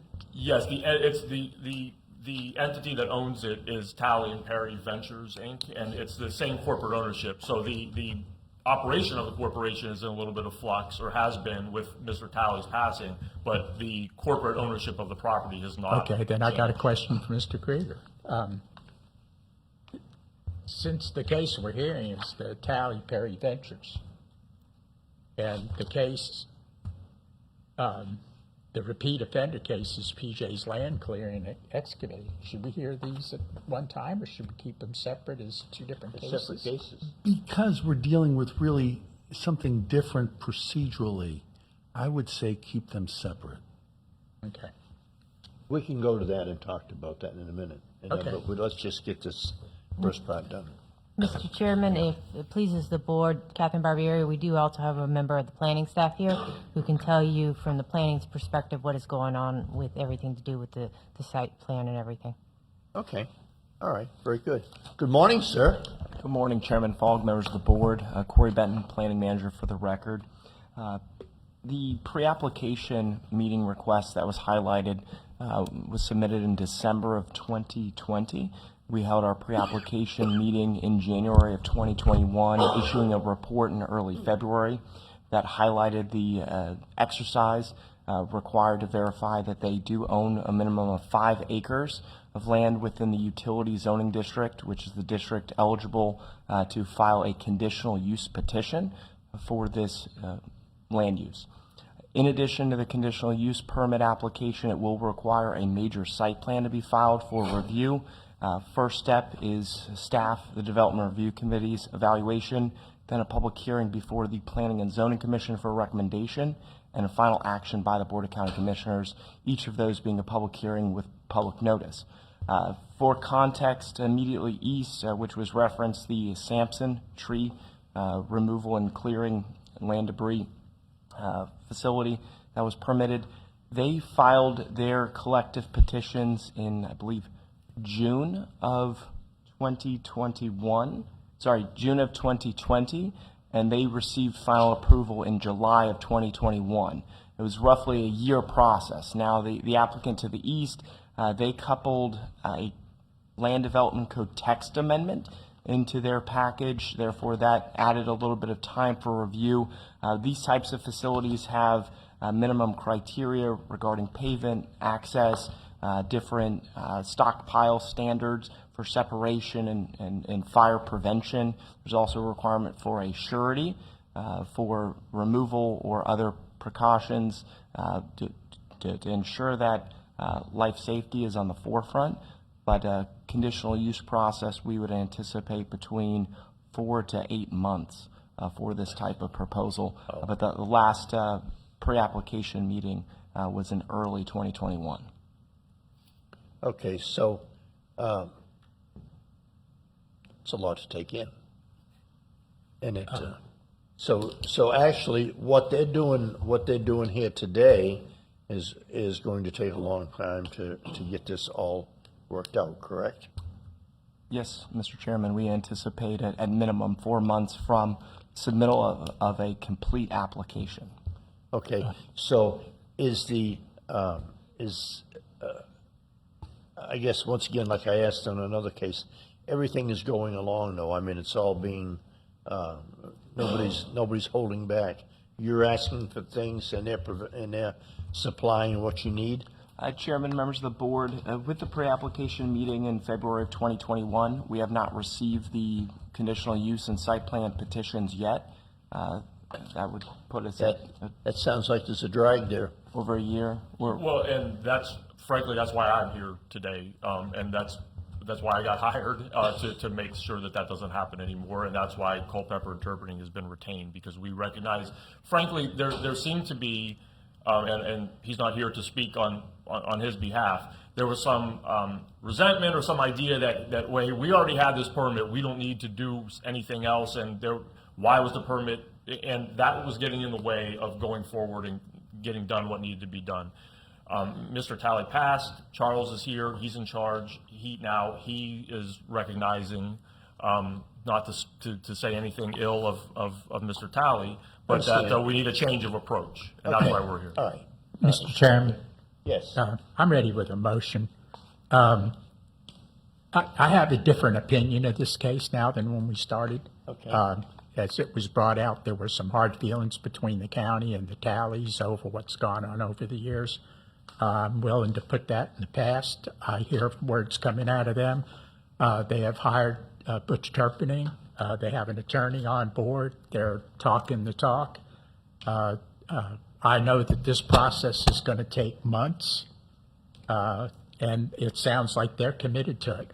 So I'm going to make a motion that in case number CMD 106867, that we continue the case to the November 2nd, 2022. Mr. Chairman, I think we should give them a little more time in that. This gentleman's already stated that it's going to be. I anticipated doing a year, but November's like a decent period of time for them to get things in, and then staff can make up their mind to bring us a report or something. Mr. Chairman, I apologize. If staff's position would be more frequent check-ins based on the history. I mean, this started in 2020. Right. It is a neighbor complaint, but the neighbor is permitted and operating legally.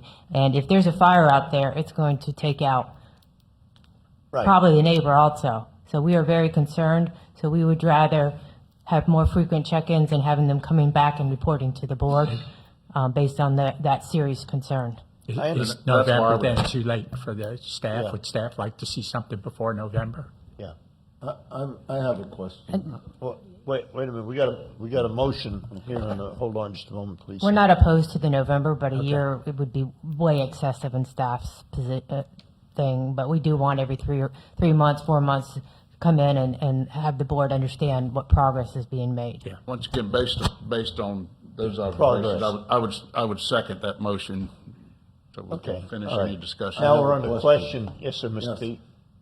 They will continue doing business whether they have a permit or not? Is that what's gonna happen?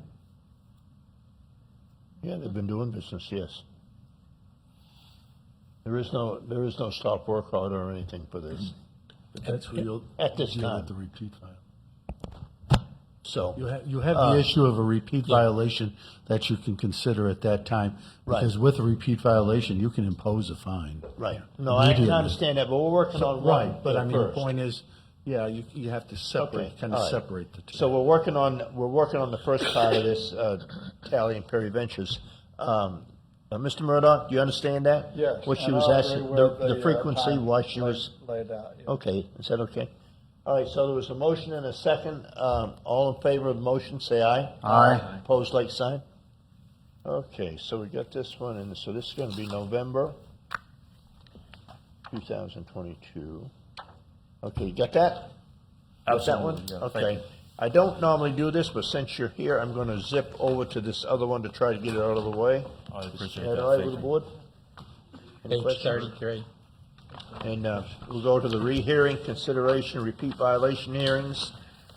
And that case number is CMD 106972 on page 33. Okay, and I'm going to ask for that repeat violation. Yes, Danielle Williams, please. We're working here today, aren't we? For the record, I'm submitting 23 photos dated June 14th, 2022, and 16 photos dated July 5th, 2022. The property was brought into compliance brought before the board on November 4th, 2020, for using the property to collect, store, and process land clearing debris. The board found the property in violation and a fine was imposed. On June 14, 2022, I inspected the property and found that more items have been brought in and the operation never ceased.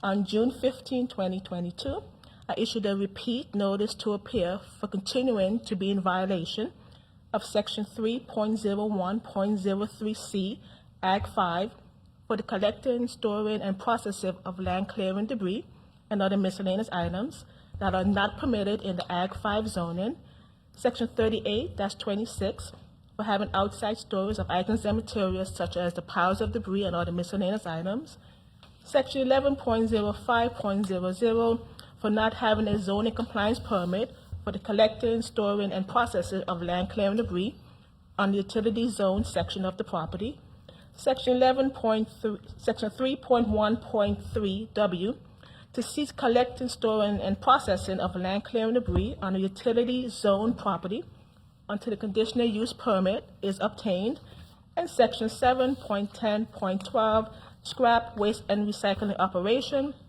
to obtain a conditional use permit for the collecting, storing, and processing of land clearing debris. Staff has met with the representative of PJ Land Clearing Excavation numerous times since back in 2020. However, as of July 6, the property remains in violation. Since the operation have not ceased, staff is requesting the maximum fine not to be $100,000. Not to exceed $100,000. Okay. So you say what did you say, the fine to be? The fine is not on the agenda, but I'm requesting the fine not to exceed $100,000. Okay. All right, very good. All right, so here we are. You're still on board? Yeah. Oh, okay. That's what I'm here I just for. thought I'd ask a question. That's all. If I may, just Yes. for clarification, you're asking, is a repeat offender, a fine was issued previously? If so, how much? Back in 2020, For how much? I think that was $10,000. $10,000. And they could- Was that fine paid? No. Okay. Okay, so are you in violation or are you not? So the conditional use permit is required, and it has been apparently revoked. We never received any formal revocation, or it was formally revoked. This is prior to probably definitely my involvement, but also Charles sort of calling the shots. But there was some sort of, maybe you can speak to it, understanding or communication where they were allowed to continue. Yeah, that comes back to saying we could process in the Ag 5 zoning. Back with Mr. Talley years ago, Mr. Beck was involved, some other attorneys. Once we stopped burning, because we had the issue with Miss Cindy Adams, we switched gears and went over to the grinding. We still were operating, but it was told that we could produce the mulch in the Ag zoning. So I think that's where the You were difference told, comes not in. by the county, by somebody else? or By the county, yes. You were told? Yes. You don't have a permit for any of that? but you No, were- I have some of the it's- paperwork, but we didn't have a permit. No, sir. You didn't have a permit, it's just verbal? Yes. And I think some of it was and correct me if I'm wrong, on an almost emergency or ad hoc basis, because it was in the aftermath of storms where it was just a matter of getting it done. Right, Yeah. understand. And so but the original, Danielle, if you would please, so the original fine of 10, when was that date? 2020, 2020. Okay. And that never got paid? correct. Okay. So I guess I'm kind of wondering here, where do we go from here? I mean, what, I know why you're here, but I mean, it's, why didn't it get paid? And you wouldn't have that answer probably. And I don't know the answer other than the suggestion or the Implication of. yeah, that they weren't doing anything that they weren't allowed to do or weren't being told that they were allowed to do. You know, in terms of Mr. Spatara's question about are they going to cease, I mean, our intention obviously by being here is if we're told if there's an order, then we would have no choice. But that there's nothing that is of immediate public danger. That in fact there's a potential for a nuisance, particularly, and it's not anybody here's fault, but what's going on in Port St. Lucie, the processing of yard waste is most important, and there's quite a bit of work being done here, and that if the one half of the county's private capacity that's doing this is eliminated, it could cause some problems in terms of backup down there. All right, I don't know, does the board have any questions? Were you, yes, Yes, sir, Mr. Stein. when you were burning, you were legal? Yes, sir. We had a conditional use permit for a incinerator burner. Yes, sir. There was two of it, Treasure Coast Land Clearing and Treasure Coast Tractor. There was two permits issued back in 2006 or 8, whenever it was. Okay. Assistant County Attorney Catherine Barbieri. Yes. Those were issued in 2000. I believe it was modified in 2003. They were revoked. The burning was revoked in 2011. The revocation was based on the nuisance being caused. They were not running the air curtain incinerator properly. So that was revoked in 2011, over 10 years ago. I do believe there was something about an emergency for a little while after hurricane. I'd have to research that, being allowed to do it, but there has been no permission to do anything on this property for a significant period of time. PJ's has just continued to operate. Okay, very good. You answered a valuable question there, I think. And looking at all of this and seeing this, in fact, it was a repeat violation, and if it was a repeat violation or a continuation of a violation after it had been revoked, obviously, and as what we have here in staff records, and then failure to pay the fine of $10,000 at that time by whomever was under PJ's, it seems to me that that fine is still in place, should be in place, and then maybe go forward, but I don't know what the. I don't know what the Mr. board Chairman, thinks. I apologize. One more thing. Assistant County Attorney Catherine Barbieri. Ms. Williams, would it be accurate to say if they came in to tender the money for the fine, the county would not accept it right now? Is that correct? That is correct.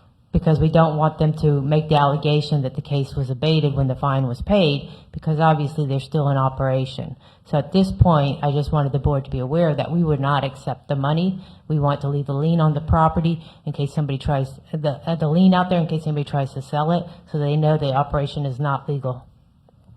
Excuse me. I was reading, so I admit I wasn't paying attention to when you first started to talk.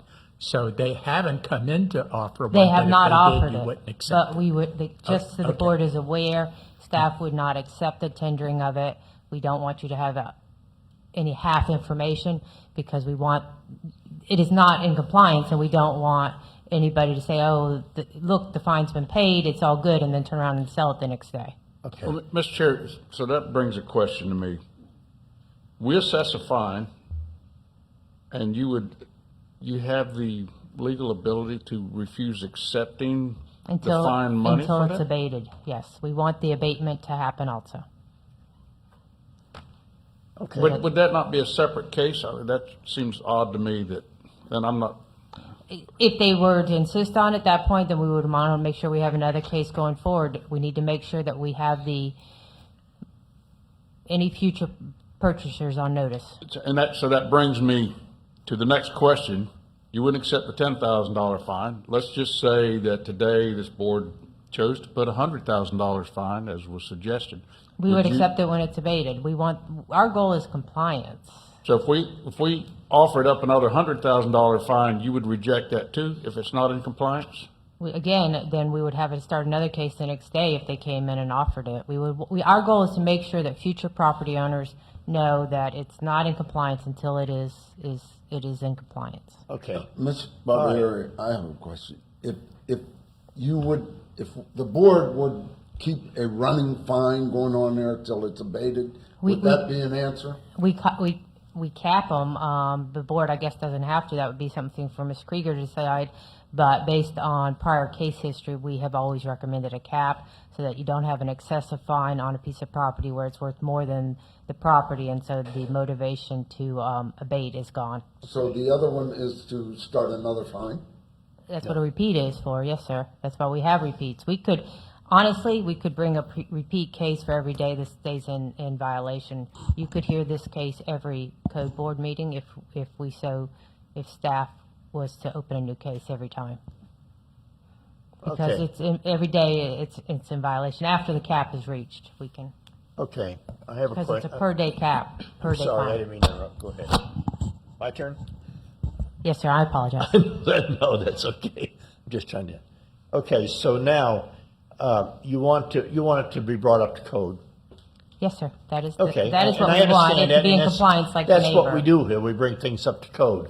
Okay, and you don't want to. I understand the financial end of it. I kind of do, but I don't. But anyway, being put in the position that we're put in, then we could go ahead and take this repeat violation hearing and table it. Correct? It's the board's discretion. You could. It's running from the date of the notice of the repeat violation. You will always be able to put the fine back to that date. And is January 20th. Or you could go ahead right now and put a compliance date on it This one, because we have the other one being checked in, and there is no fine, and it's the property owner, there is some motivation there, we assume. Okay. And you could, this one you could also, or you could just continue it to the same date as the other one and keep them running together. Well, I'm thinking, so let me ask you, sir, what is your intent on what you're doing to abate all of this to get it together? That's the first part of this, correct? Yes, that's what we're trying to get everything to code. You're trying to get all of that to get it abated, I mean, get it together where you comply with the county rules and regulations? Yes, sir. Okay. Do you have a time frame on that? I mean, I know we've been talking about different things, but there's so much going. Can you reiterate what you're thinking? Imminently, we're moving forward to there's no delay. This is their first priority. This is where our intention is for there to not be any delays here. It's not as if we're saying, well, give us a year or give us, it's just when Tom DeGrace sends us over the plans, we'll send them over the same day and move with all reasonable speed. Okay. Mr. Chair? Yeah. Yes, sir. So, trying to figure where we go from here. So, y'all like to get a conditional use permit. You'd like to get legal. As I see it now, you currently have a fine assessed against this property for $10,000 that the county would say they'd like to refuse, even if you wanted to pay it. So from our position, we gave you some time to get this done. And quite frankly, it's unlikely that $10,000 fee is going to be waived. And if you're back in front of here again and you don't have your permitting, that could turn into $100,000. If we give you time, we've got a running fine on the property now that the next person is going to see. Yep. That the county's probably going to refuse because there'll still be a violation. And then we can see you at a later date and based on your performance. And I'm going to guess you're going to need to pay that $10,000 fine. Maybe you'd be happy to do that if you finally got all your permitting situated. Is that a scenario that might play here? It sounds reasonable. That it's certainly a motivator. If there wasn't, there's more money than that at stake in their business. Yeah, that's my observation. There's a lot of money at stake. So there's no lack of motivation now that they're sort of the rubbers hit the road in terms of what's at issue. So that's been imparted on the on PJ's, from a legal standpoint, from my end. From a financial standpoint, we've got the owner here. He's on the hook too for something that, frankly, even though he can describe what's going on, he's not doing. His tenant is doing, so he understands the urgency here and has conveyed that to these folks as well. May I put you on the spot and say, if we give the amount of time that you think that we could have a reasonable direction, if we postpone this hearing, what date do you see? Okay, so I would just defer to what Corey said in terms of the time. That seems, we will do our part and I have no doubt that the county will do its in terms of getting this process so that whatever the shortest amount of time that where this can be completed can be what happens. Now, if there's a rezoning required, then I suppose that's an extra aspect of it. We don't think that's going to be necessary, but we will know that shortly. We should know that within the next 30 days. Okay. Certainly by the next time we come in here, if this were continued till November, like the owner's case, we would be able to tell you whether, and the staff we will have communicated with them as well about what's necessary. If I made a check-in point and we delayed this till the December 7th board meeting, that's a flag for you to show up here. Excuse me, No, Mr. Chairman. We already had I'd support that in the other case. But this case is about a continuing operation for a number of years without permits. And the county has brought this in as a repeat violation. We found the same operation guilty before and fined them $10,000. The county has brought it back as a repeat operation. So I think I think that this board, we're not looking at what we looked at in the other case, which I was willing to work with and give them time and give. This case is all about them continuing to operate without permits and just, and no offense, just blowing us off. And I know we have different people involved to some extent, but this is about whether we're going to put a fine on the property for continuing to operate after they were fined for operating without permits. So we need to keep that in line. And if I may, the sticky wick for conversation is, if he was willing to write a check out today, they wouldn't accept it. If we propose a new fine that they won't accept too, where's the logic in that? I don't. Because that isn't what we're here to hear. We're here to hear whether we're going to have a fine put on him for being a repeat offender. We're not working with them to help them get their operation together. We're fining them for continuing to operate when they did not have permits. Right, but today. And will continue. As we're speaking here today. And they will continue. They're not gonna accept a check for that, so why don't we take this? I mean, here we're talking around and around on this. I didn't realize it was going. Why don't we take this and just table this part of it? Go ahead and work with this part, and when they get this part done, this will come back up. So they've operated for a couple of years without permits after being fined for operating. Right. And we're going to just go, okay, that's Well, all right. you can't.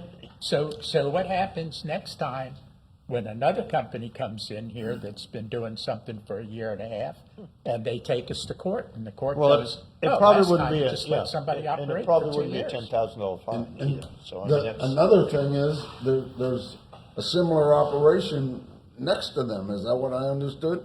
And they're legal, and they're doing it right. I'm not saying, I'm not happy with a $100,000 fine, believe me. I was going to cut it considerably, but I don't think that you just let them go away. I'm not trying to let them go away. They had a choice 2 years ago to stop operations and clean the place up. They could have done that. They elected not to. They've elected to continue to bring tree debris in there and pile it up. It's a fire hazard. If you look at the piles, there's big piles.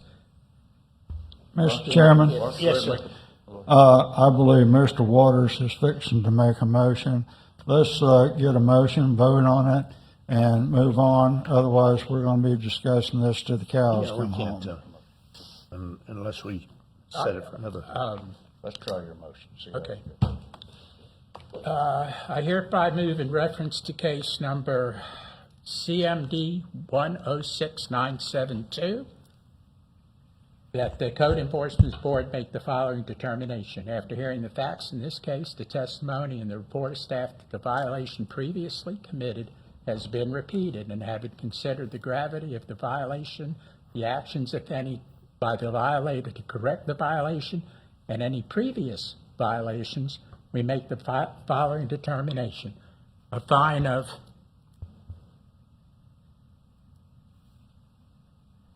$50,000 shall be imposed No, Mr. starting Chairman. July 6th.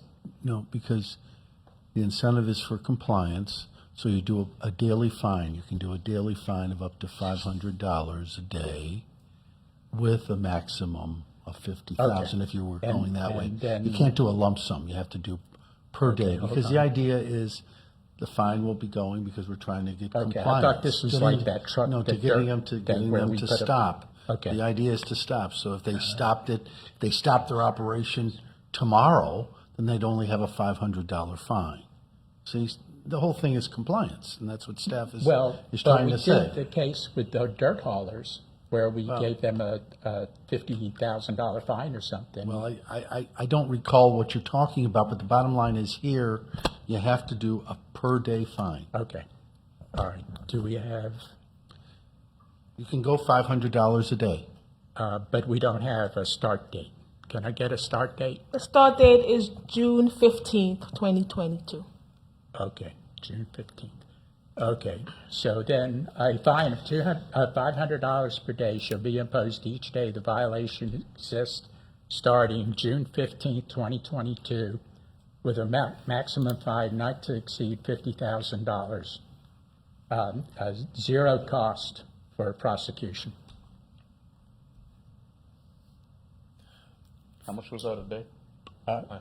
500 a day for up to 50, Second. starting June 15th. Okay, I have a second on that motion. We're open for discussion on that. Is And anybody you on- could have, I mean, just for clarification, you could have a new start date. So you could have had it start today if you wanted to Well, for compliance. And I'm just, you have the flexibility to do everything. Well, I thought You can do it to the way go you back want. to the You earliest can date. certainly do that. That's your prerogative, but you also have the prerogative Yeah. to go And, further. and understanding that anything that this board does, we can undo. I don't want to break We up the just- parliamentary order, but I have a Yeah. question or a point of clarification, I guess. There's a motion on the floor. Okay. Yes. So we have a second on that. Does the board have any other questions? Would it be proper to ask what the input was going to be from the attorney, just before we vote? I would say yes. I'm not opposed. Okay, sir. Okay, so the question is this. The violations are broken down into, to me, two different categories. One is operating without a permit. The second one's like the piles of stuff and piles of debris seem to indicate that even if they had the proper permits, that these would still be violations. So just to be clear, however, the fine is for all of those. It's not just if they were to clean up the piles, so then we're dealing with, hey, we're still trying to get the permits. It's if you continue operating, that in and of itself is a violation, incurring a $500 fine. Without the proper permits? Right. Yeah. Yes. So if the estimate we had here was, 6 months, so that's, 180 days, we're going to blow past the 50,000. I'm not trying to entice you to heighten the ceiling, but if the purpose is an incentive to get this done, which we have anyway, we don't need any further one, but, We could back this up. Can I make Yes. I'm the maker of the motion. You have the right to appeal.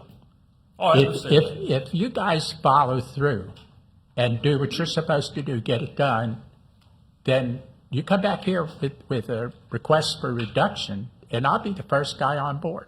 Okay. Okay. But what they're talking about going would be, okay, all right, there's a motion. There was a motion and a second on there. And no other questions on that? Looking for, please go ahead and give us Roll a call. vote. Roll, yes. a roll. Mr. Fogg? Yes, ma'am. Mr. Taylor? Yes, ma'am. Mr. Murdoch? Yes, ma'am. Mr. Spataro? Yes. Mr. Pankos? Yes, ma'am. Mr. Waters? Yes, ma'am. Okay. All right. So we got that out of the way. Okay, so you know where we are. We're going to see you folks in November. For With an the owner, update. So the next, it's just a matter of proving or demonstrating to whom that we're in compliance to stop the. The board, the so- county, I mean, the staff. The staff, right, Yeah, so there's yeah. not a new, it was mentioned December, we don't have a No, we don't continuation for the have, tenant. we didn't Got do it. the December, we did what we did right now for now. Understood. Okay, All but right. as you go along and as you progress and do well, because as you know, common sense, I mean, when you're fined back a year or two or whatever it is, and you don't pay it, and you just forget about it and just keep going and working and all that, you're violating it's a violation. It could have been a stop work order. Understood. Thank you. Okay, so please understand that and take that to heart. If you talk with county staff, the staff does have some concerns, and what would go a long way towards us reducing any fines that you have would be if county staff comes in here and tells us how great it's been to work with you. Absolutely. So if you work with county staff, if they ask you to separate piles or clean up or something, get as much done as reasonably can. We're not really your enemy, believe it. No, fair, Okay. no, and I can speak from personal experience on other cases, and I'm well aware of that, and as are the owner and the tenant. Thank you for your time. Good luck. Thank you. All right, sir. Okay, number 18, case number 2205108160, 824 Terra Court, Port St. Lucie, Florida, THW Floor Group LLC. 19, case number CMD 107605, 201 Southeast Bonita Court, Port St. Lucie, Vincent Clough. 20, case number 2204-1079-810, 2010 37th Street, Eugene A. Williams, Patricia G. Williams. Mr. Williams, Good morning, sir. how are you, sir? I'm blessed, and you? That's fine. Please state your name and address. Eugene Williams, 2010 North 37th Street, Fort Pierce. Raise your right hand, sir. Do you affirm to tell the truth, the whole truth, and nothing but the truth? Yes. Okay, we're going to hear from Ms. Boise. We'll be right with you, sir. Yes, ma'am. For the record, I am submitting one photo dated April 27, 2022, one photo dated May 23, 2022, and one photo dated July 5, 2022. During my first inspection, I found a property located at 2010 North 37th Street in violation for Section 11.05.01 to obtain a permit for the shed. I issued a notice of violation on April 27, 2022, and gave a compliance date of May 11, 2022. After getting no compliance, a notice to appear was issued on June 9, 2022, for the July 6, 2022 Code Board meeting. I have had contact with the owner. As of July 5, 2022, the property remains in violation. Okay, Mr. Williams, are you in violation or are you not?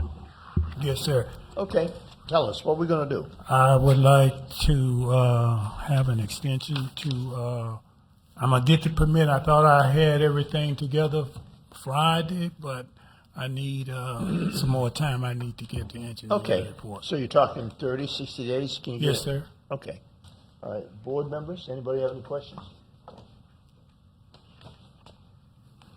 Mr. Mr. Chairman, I Murdoch? move in reference to case number 2204-107-987, we continue this case to the August 3rd Code Board meeting.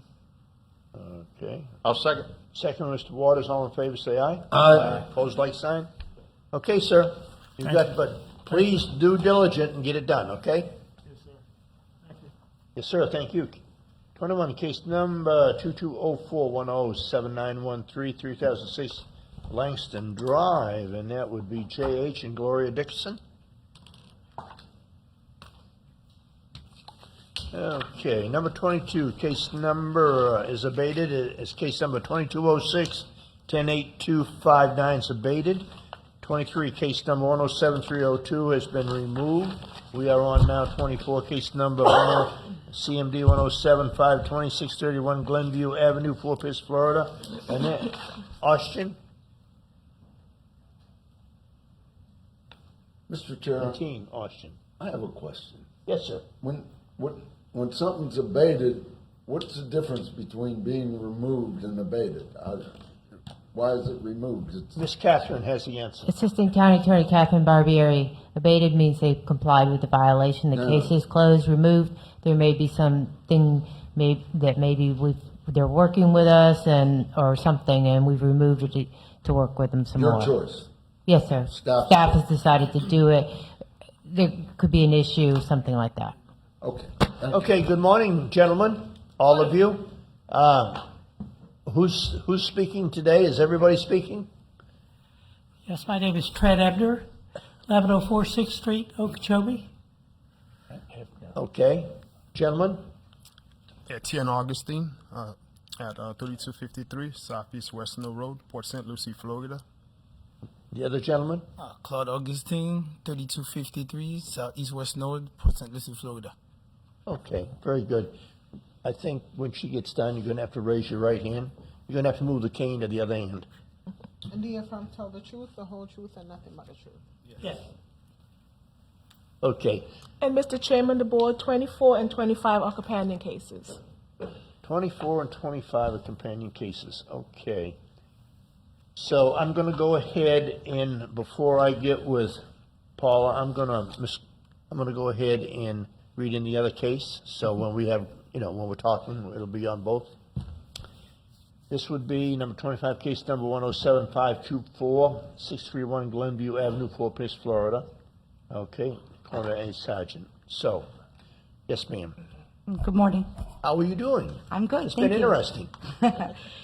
In reference to code case 107520, for the record, I am submitting a total of 6 photos, 4 dated February 16th, 2022, 1 dated June 21st, 2022, and 1 dated July 5th, 2022. 631 Glenview Avenue was found in violation of section 11.05.00 SLC LDC. The procedure for obtaining a development's permit, a zoning compliance is required for the auto repair dismantling business on the property. And also section 42-103, payment of a tax prerequisite to engage in business, obtaining a business tax receipt. A notice of violation letter was issued on March 1st, 2022 with a compliance date of March 15th, 2022. The notice to appear letter was issued on May 19th, 2022 for the code board hearing of today, July 6, 2022. Service for the notice to appear was completed by delivery of certified mail on May 23, 2022. On June 10th, 2022, application for the business zoning permit has been received and is still currently under review as of today's date, July 6, 2022. The property does remain in violation, and I've had contact with the occupant and with the owner of the property. Did you say there is a permit in place? Excuse me? Did you say something about a permit in place? There's been, the application was just received on June 10th Okay. of All right, this so, year yeah. for the zoning business. Okay, very good. And, Mr. Harvey, do you have that? That would be the planning. Oh, planning. Oh, I'm Yes, sorry. that's Never okay. mind, Mr. Harvey. Wrong person. Sorry. Okay. And so moving right along, gentlemen, help us out here. Yes, the Augustines, my tenants, are attempting to comply, and we just need some additional time. They have been trying to work with planning and getting this done. They've made most of the changes that have been requested, but they do need additional time. Okay, all right. Do you agree with that, sir? Yes. You do? Okay. May I ask you what the changes are that you're currently doing? We had a couple of cars that was broken down. Yeah, come up close to the microphone. We had a couple of cars that was broke down, like missing parts, so we got rid of all of them. So basically, what we have in there is complete cars. We had a couple of engines; those been junk. We removed them, so we're just working on the interior to get it cleaned up.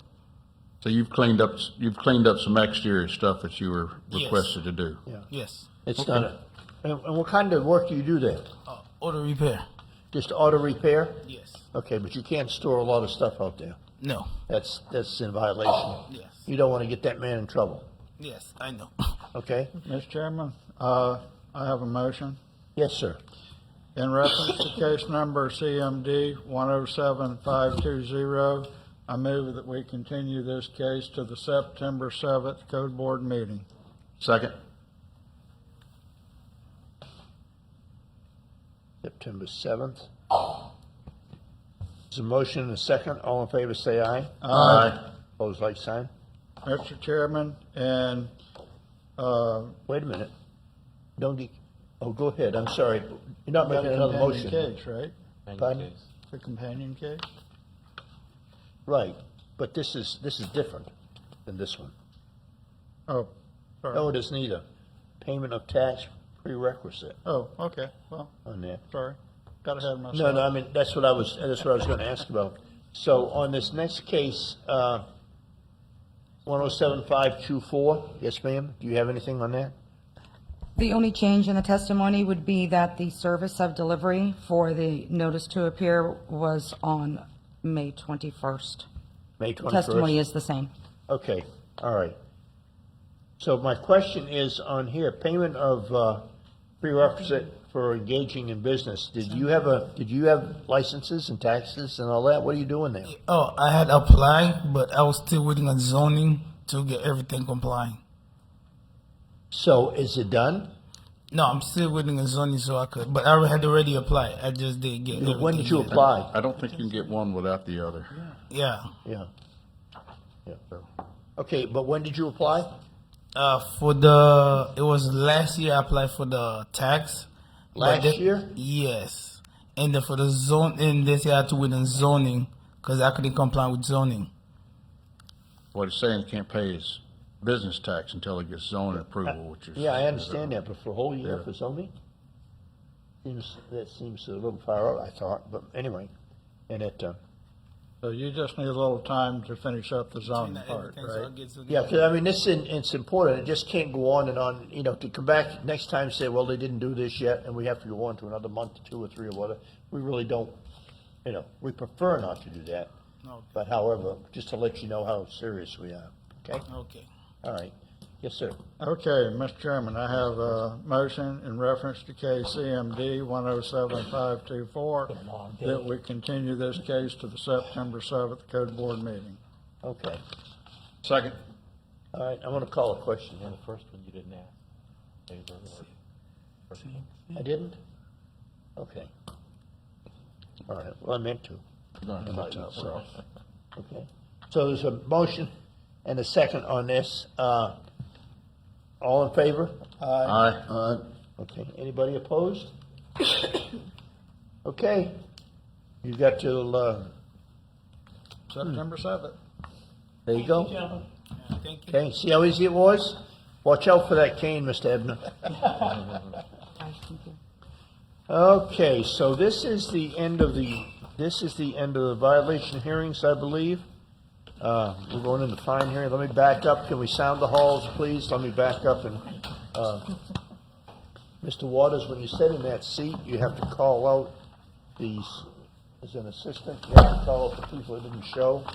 I'll probably fall short. I'll make But it. just in case you didn't mark it down, let me see if I can do it for you. That'd be Okay. nice. Case number 10 on page 8. Yeah, I'm headed there. Would you like to do that, sir? I can do that. Go ahead. Case number 2205108058, 1920 44th Street, Fort Pierce, Anthony L. Gordon.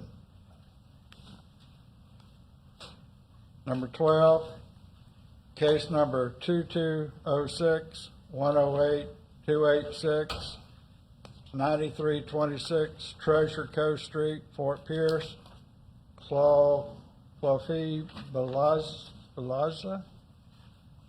You did as good as I did on that one. You did better than Ralph. Page 11, case number 16, case number 2205108146, 6439 Peterson Road, Fort Pierce, Clayton Allen Castetter.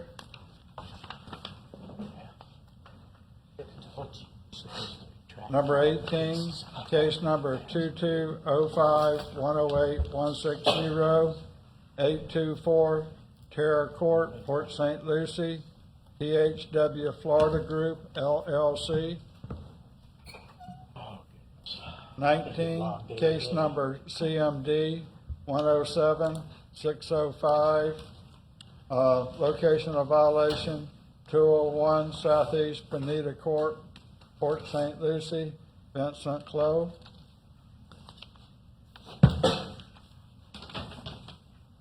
Number 21, case number 2204107913, location of violation, 3006, Langston Drive, Fort Pierce, J.H. and Gloria Dickerson. That's it, sir. Thank you very, very much. Nice You job. did a very, very good job. Thank We you. really do appreciate it. We'll pass it on to Mrs. Monahan when she gets it. I learned from her. Have the hall has been sounded? Yes, Mr. Chairman. Okay, all right, very good. Mr. Taylor, would you please? I have a motion. I hereby move in reference to cases read to the record that the Code Enforcement Board enter an order finding these alleged violators are in default as it did not appear to protest violations against them, and that the board adopt the recommendations of staff as set forth in the agenda. Second. Second by Mr. Waters. All in favor, say aye. Aye. Opposed, like sign. Thank you very much, everybody. Okay, now we're in the fine hearings. Number one, case number 107072, 85th and Germany Canal Road, Mary Beth Harvey, Eric Joshua Harvey. Thank you for waiting. Sorry, took a while. Yes, sir. How you guys doing today? We're doing fine, sir. And please state your name and Eric address. Harvey, 8050 Germany Canal Road. No relation, is it? That's my mother. Oh, Harvey. I don't know, maybe. Will you raise your right hand and be? Do you affirm to tell the truth, the whole truth, and nothing but the truth? Yes. Okay, just bear with us. We're going to hear from Josh, and then we'll get with you, sir. Good morning, sir. Morning, thank you, sir. For the record, I am resubmitting one photo dated February 28th of 2022 and submitting one new photo dated July 5th, 2022. This case was brought to the March 2nd, 2022 code enforcement hearing and found in violation of section 110501, a mobile home on the property without a permit. The board gave a compliance date of June 30th, 2022, or a daily fine of $250. Permit 22020044 was submitted on February 2nd, 2022, and is still pending. As of today's date, the property remains in violation. Okay, it was submitted in February, did you say? Yes, sir. There's some pending comments that have been replied by the county, and we're waiting on property owner contractor to reply to those comments. Okay, all right, sir. So you still in Yes, violation, I know sir? they needed a new survey. It took me 9 weeks to get somebody out there to do a survey, everybody's being backed up. So I'm just trying to get a continuance. Okay, Everything's taking a really So how much long longer time. do you think you're going to have? I've submitted everything to the county now that I believe they required. Okay. Mr. Harvey, do you have anything there? Can you help us? Yes, sir. Doug Harvey, building official. It does appear at this time we are missing the sub-permits for the electrical and the mechanical. So those are still needed unless they came in recently. My understanding, everything was submitted. Okay. The notes were indicating that those had not been received yet. Perhaps you could check on that? Yes, sir. Thank you. Okay? That just gives you up to speed and Yes, sir. lets you know what you think you knew before Okay. that you didn't know. Okay. Okay. All right. So you're talking probably another, I don't know how long. Anybody got any comment on that? So currently where we stand, you have turned in your survey? Yes, sir. And so we're down, the only items remaining on the permit beside the survey are your two sub-permits. He said electrical and structural. Yeah, you could have two, electrical and air conditioning. You could have two subcontractors submit those. Okay. And your survey, and Mr. Harvey, am I correct, he would have a permit? From what I see in the system, it appears that would be the case. Yes, sir. You're almost there. I'm getting there. I was dealing with the same issue that gentleman this morning deal with the contractor that didn't do So anything. turn in that survey, get those two people to turn in their permits, and you want to look at us again with that, I would make a motion. I can make a motion in case number 107072 that we postpone this case until the September 7th board meeting. Second. September, okay. Second by Mr. And it Bancos. All in favor, say aye. Aye. Opposed, like sign. Okay, sir. Thank you very much for coming. Thank you for waiting.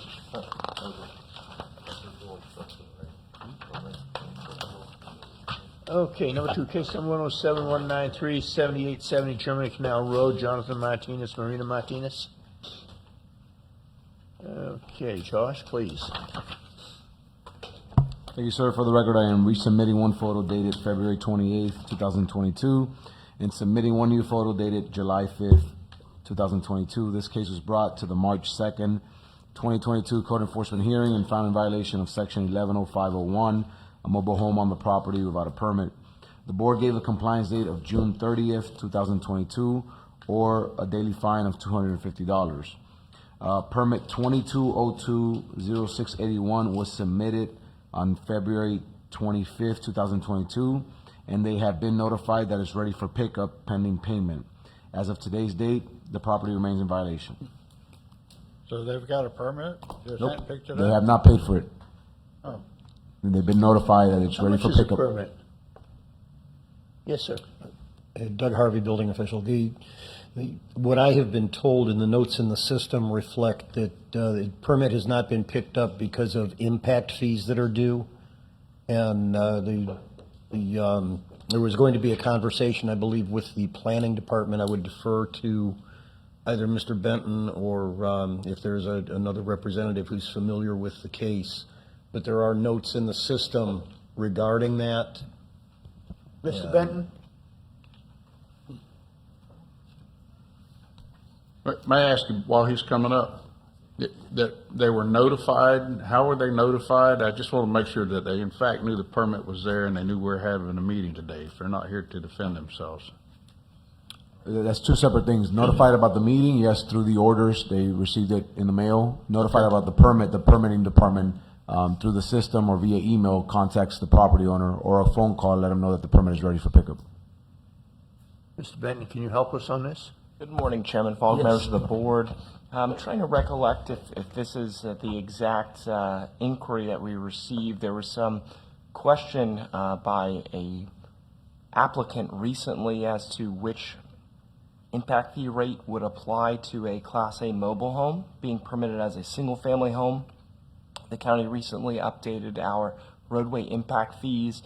We have a tier for single-family homes, different size range, mobile homes in a mobile home park, and then other residential. That sometimes applies to mobile homes outside of a park, dormitories, other types of residential uses that aren't explicitly single-family. Is this considered a mobile home or just a home? In the county's current land development code, it's considered a mobile home.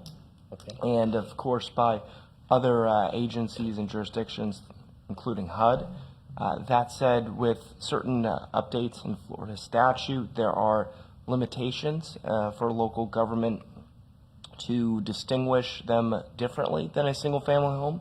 That said, I was going to ask you, can you tell us the answer? In some, I believe the impact fees assessed were marginally higher than what the applicable rate would or should be, probably by $900. I know there were some internal discussions to update that to reduce the fee down to about $15,177. I believe the rate was 1,500? 15,000 and change. 15,000? That's inclusive of roads, schools, parks, fire, EMS, the sheriff's office, libraries. So the impact fee, and I'm just asking this question for personal knowledge, maybe an open knowledge, that this facility we see in front of us, the impact fee might be, could possibly be as high as a $15,000 impact fee for them to set it there. That is correct, Thank Chairman. you. Were this a single-family home, stick-built? That would be the same rate. It'd been the same rate minus the $900 that you're talking about. The 15,177 is with the 900 removed. Right. The intervals are 0 to 2,400 square feet, which this structure would be covered under. When you have a single-family home in excess of that size, the rate tier increases. And then if it's in excess, I believe, of 3,500 square feet, it's an additional fee. Okay. Okay. If Thank I you may, very- Chairman, inquire thank with you very Mr. much. Harvey, is this building permit 2202-0681? Yes, sir, that is correct. Yes. And we do have, as of June 30th, a resolution on that fee.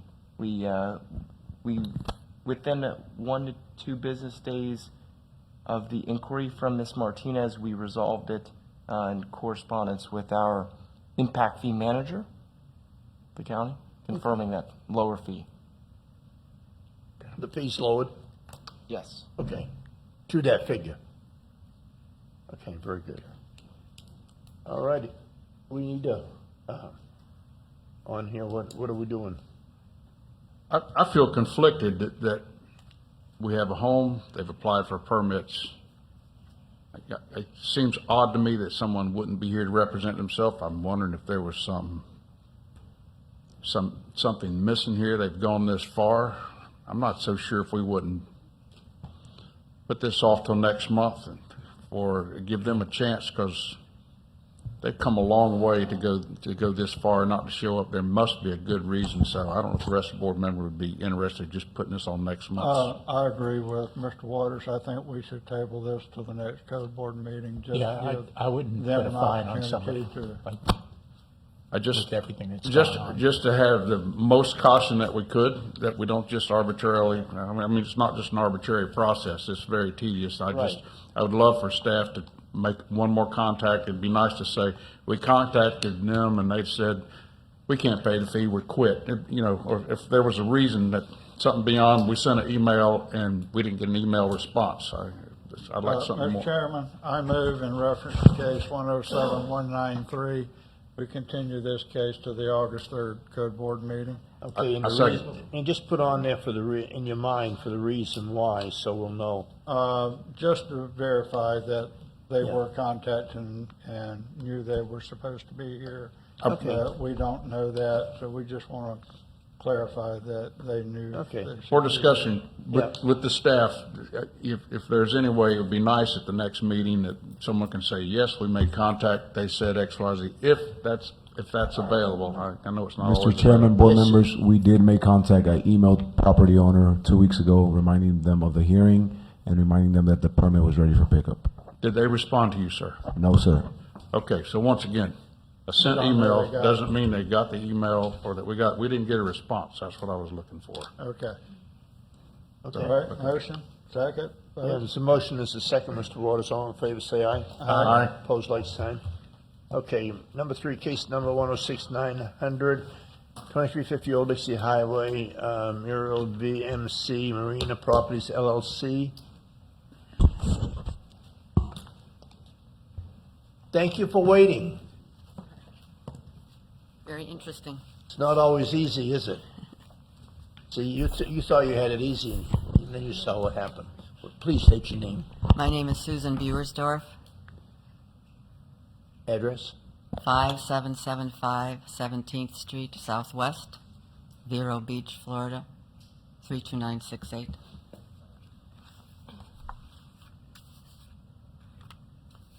Raise your right hand, ma'am. Do you affirm to tell the truth, the whole truth, and nothing but the truth? Yes. Ms. Moisey?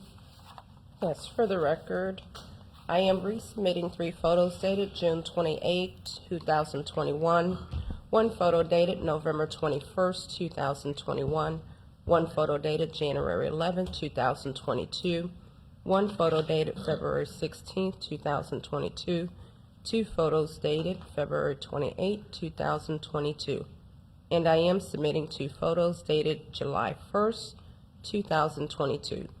During my first inspection, I found a property in violation.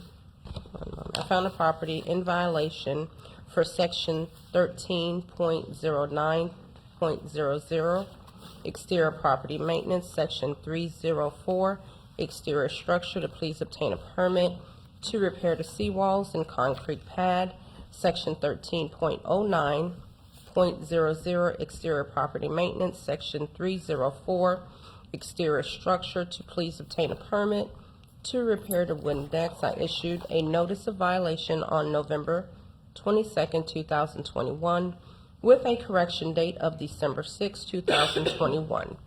After getting no compliance, a notice to appear was issued for the March 2nd, 2022 Code Board meeting on January 11, 2022.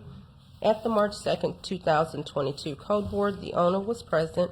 The case was found in violation and given a compliance date of July 1st, 2022. Permits were filed on August 9, 2021, and issued on September 3, 2021 for the dock and the commercial renovations to complete the repairs. However, the permit for the wooden deck has expired. I have had contact with the owner as of July 1st, 2022. the property does remain in violation. The owner did send me an email early this morning with a photo showing that the concrete pad was repaired. However, I do have to go out to do the re-inspection and take the photo myself before I can proceed. Okay. Okay, yes, ma'am. Yes, as Ms. Moyes said, we had a permit, we applied for the permit in August, received it in September. And so the dock was repaired. I have the final inspection. The docks, as you can see, are on a seawall, and so the repairs are not. The dock area is closed, and no people are in there. That is going to be repaired with a seawall repair, and the wooden docks are not in use, and they're going to be taken out. But minor repairs were done to be in compliance. It's not accessible to the public. So So the walkway we see here in front of us, that's in the process? not in use. It's not in use. And Boats it's- are here. And it's going to be torn out we're in the process of a seawall repair. And we have 2 engineers, a contractor, and they're with the DEP and getting all the things for the seawall, which is a whole different thing. Okay. And so, to be in compliance with the code inspection, we made the minor repairs that were possible, but the wall is pushing in, and so the wooden dock has to be demolished. It's not in use. So that was completed in May for that. And the concrete was on the concrete pad was poured yesterday, and I sent the pictures. It was extensive repair, and that is now done. Okay. So those are the, but this was all within permits prior to being cited. So, Mr. Chair, that's I have where a we're at. question. Yes, sir. Even though it's not, public doesn't have access to it, it needs to be taken care of. You need to tear it down or whatever the case is, right? I don't know. It is in the process of being taken care of. The seawall is going to be removed when it's all going to be demolished and put, as you can see in Mrs. Moyse's, if you look to the farther back, you will see concrete castings next to that motorhome. So the seawall repair, we are in preparation for, we are in pre-construction, pre-casting of the walls as we proceed with the permitting that's required by the state. Okay, so you do not have a permit for removing the seawall and repairing it yet? We are in the process of You're that. in It's the a lengthy process, yes. And how much time do you think you would need to complete that? That I will have to talk to the engineers. You know, it's a lengthy process, and they're moving forward with it. But this, if the wooden dock, again, that nobody can be on, is in question, I guess I could get a demolition permit and just tear it out. But it's going to be torn out when the demolition for the seawall. Mr. Harvey, can we get a little input from you here on this? Yes, sir. Looking at the record, it appears that we did have a permit that was issued for boat lift, dock, and seawall, which is expired, and that was in August of 2021. We also had another permit in August of 2021, which was for an alteration, and that was for the wood deck and concrete work, which appears to be going on at this time. I do not find record of inspections on that. We did receive a notice of commencement, and there was an inspection scheduled for June 30th, which appears to have been canceled by the contractor.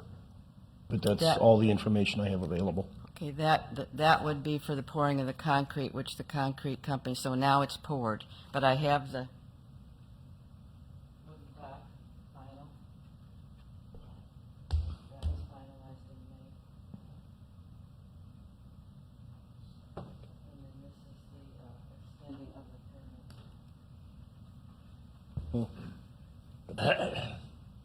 Okay, ma'am, let me ask you this. So, we're questioning here, you're at the fine hearing today. This is a fine hearing, and you're under the fine hearing.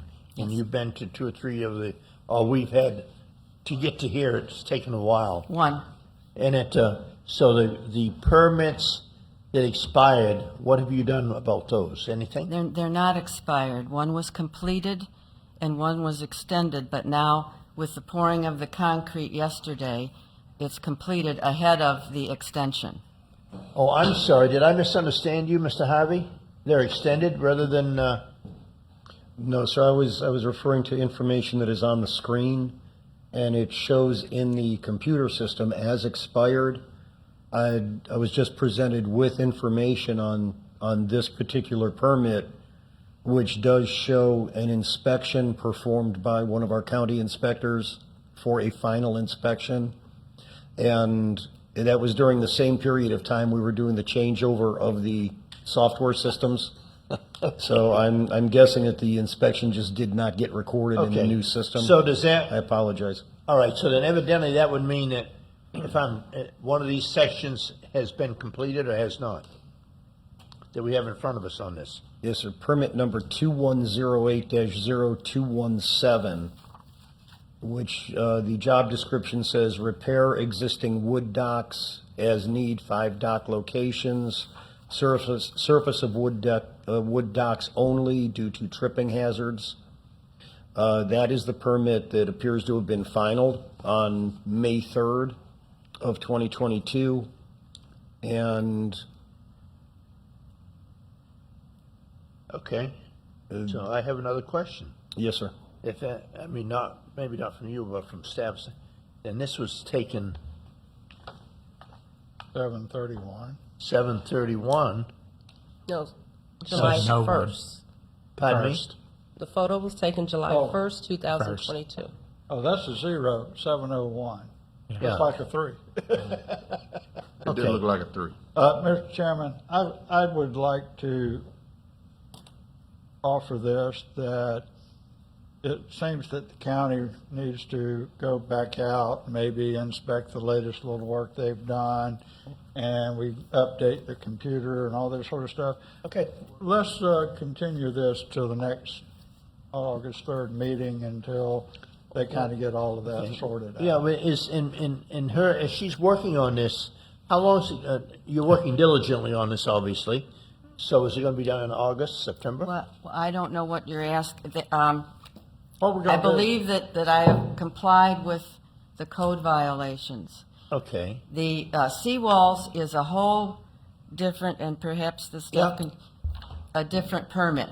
You go through the state, you go through the engineers, you go through the DEP and all Right. that. So we have closed the area off. It is not accessible to the public, and we are under permitting, and at the same time, we are doing pre-construction, precast, which you can see in I don't know if you can see that. there's other pictures, I Yeah, think, that were, that's okay. What I'm Even though the suggesting- area is closed off, the property is still in violation. The wooden deck is still in need of repair. She stated she's made the decision to demo it, but it is still in need of repair.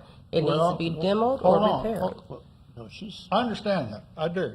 I get it. It needs repair. But she's in the process of getting rid of all of this, and she's trying to get the permit. She's working with everyone to try to do this. Shouldn't we give her the opportunity to get Yes, the our number permits one and goal get is it demoed? compliance, but I just want to make sure that we all understand that the property is still in compliance, because she is under the All right. impression that the property is in compliance. It's not. Yeah, she understands. You know that is not in compliance, but she's No, got it all. actually, I don't, but- Yeah, but- she's got it all safely boarded off or barricaded, whatever. May I ask a question that might clear this up? Staff, that's staff. Can I just ask your intentions? You don't want to leave this dock looking like this. Oh, absolutely not. You'd like that dock gone? It's gone, it's And gone. If that dock is gone now, or? Well, no, I'm saying it's going to be part of the demolition. If you Okay. want it gone sooner than the demolition, because no one can be on it. Right. So So you're trying to get it cleared up and get the remainder of your permits necessary to get this done. Right, but I want to also be done with the code violations because I'm not in code violation. So it seems a little obvious that there's been some feet dragging along the way to No. some degree. No. We got a permit, we got a building permit that went all the way to expiring, but we got it extended, right? And you are in violation. I wanted to acknowledge that, maybe you acknowledge that and you want to get this done. I Yes, just want to hear yes. that from you. Yes. With that, I wanted to give you some time and how, Yes. if you're going to stay with it, to stay on task with it. So I think that's where we're Well, headed. may I ask then, would you prefer then that we take the wooden deck out now before Yes. we have the seawall permit? Mr. Harvey, she wouldn't be allowed to do that without a demolition permit, right? I'm talking about a demolition permit. Hold on, let me clarify with Mr. Harvey here. Yes, sir, we could allow that with a demolition permit. Part of that demolition permit would also be a need for some type of a barrier around this. You're saying that people are not allowed on it? Right. I don't see anything in the photograph that actually prohibits anybody from getting onto that. Do you see the chain link fence? It's around the entire thing and out into the water. You can't get on there. You can't get Okay. in there. Okay. I see boats I see here. what you're saying now. Mr. Okay, Chairman? I see boats here. Anybody on that boat can get on that dock. No. Those boats have been left, and we're in the process of getting demolition on those boats. There's no people. Okay, so okay, got it. I do Mr. Chairman, have got a motion. these. Mr. Chairman, Assistant ma'am. County Attorney Catherine Barbieri, I just want to make clear, and it's totally up to the violator's decisions, but there are two code sections that have to be, items that have to be repaired for the violation to go away, which is the seawall and concrete pad and the dock, Right. or wooden decks as we call them. So even if she chooses to demo the wooden deck right now, we're still going to have, until the seawall is repaired, we're still going to have a violation. So Right. I want to make sure the violator understands that. There Yeah. seems to be some confusion. You understand that, ma'am? There are two violations. You're still in violation. I mean, you think that what you have done is elegant, I'm sure, but there is still other things in the picture that we see here. We're looking at this dock, which you're going to do something with sooner or later, but you're still going to be in violation. You get the dock out, but there's still the seawall that you have to do, which is going to take time. We understand that. The And then- seawall is a whole nother. But you just have to understand, when you leave here today, you're still going to be in violation. Here's what I'm proposing. I make a motion to continue this for the sole purpose of you and staff and everyone to get together to make sure all the permits, computer software, Mrs. Moses, kind of get on the same page and make sure that when we come back in a month or two, we're more clear as where we are. Because right now, with permits and things on the computer, it's a little confusing. So, Mr. Chairman, I move in case, in reference to case 106-900, that we postpone this to the September 2nd Code Board meeting. I'll second. Okay, for question. Something you asked earlier, the wooden deck that we keep seeing here in front of us, it's all very, if that was gone, I know that you still got to do the seawall, but that would Would that satisfy? That will That help. would go That will forward. not. Just a minute, sir. Yeah. That will help your direction. It won't take care of everything, but it will help. You get that going, because you're gonna get it going anyway. Right. And then the seawall thing is gonna take a period of time, we understand that. Right. I So- do have pictures I could. Right, but, Well, and that's okay, but that's in, okay. in the interim and all that, we're gonna make a motion like we have here now, that's gonna allow you to go for until September to get this done and cleared up a little bit. Okay, on but that. the seawall won't be done at that time. The I don't know seawall- that no, will be a ma'am. permit. Okay. Just get rid of the wooden dock and all that, when you're looking at the picture, you see a seawall, but you're still gonna be in violation because of the seawall, but at least the deck and stuff will be gone, it won't look quite as bad. Okay? Mm-hmm. Does that work okay? Fine. All right, very good. So there is a Motion and a motion and a second. All in favor, say aye. Aye. Opposed, like sign? Okay. Okay, we got through that one. Now we're gonna go to, we're gonna go number 4, case number 106506, 5212 Bowling Green Drive, Deborah L. Johns.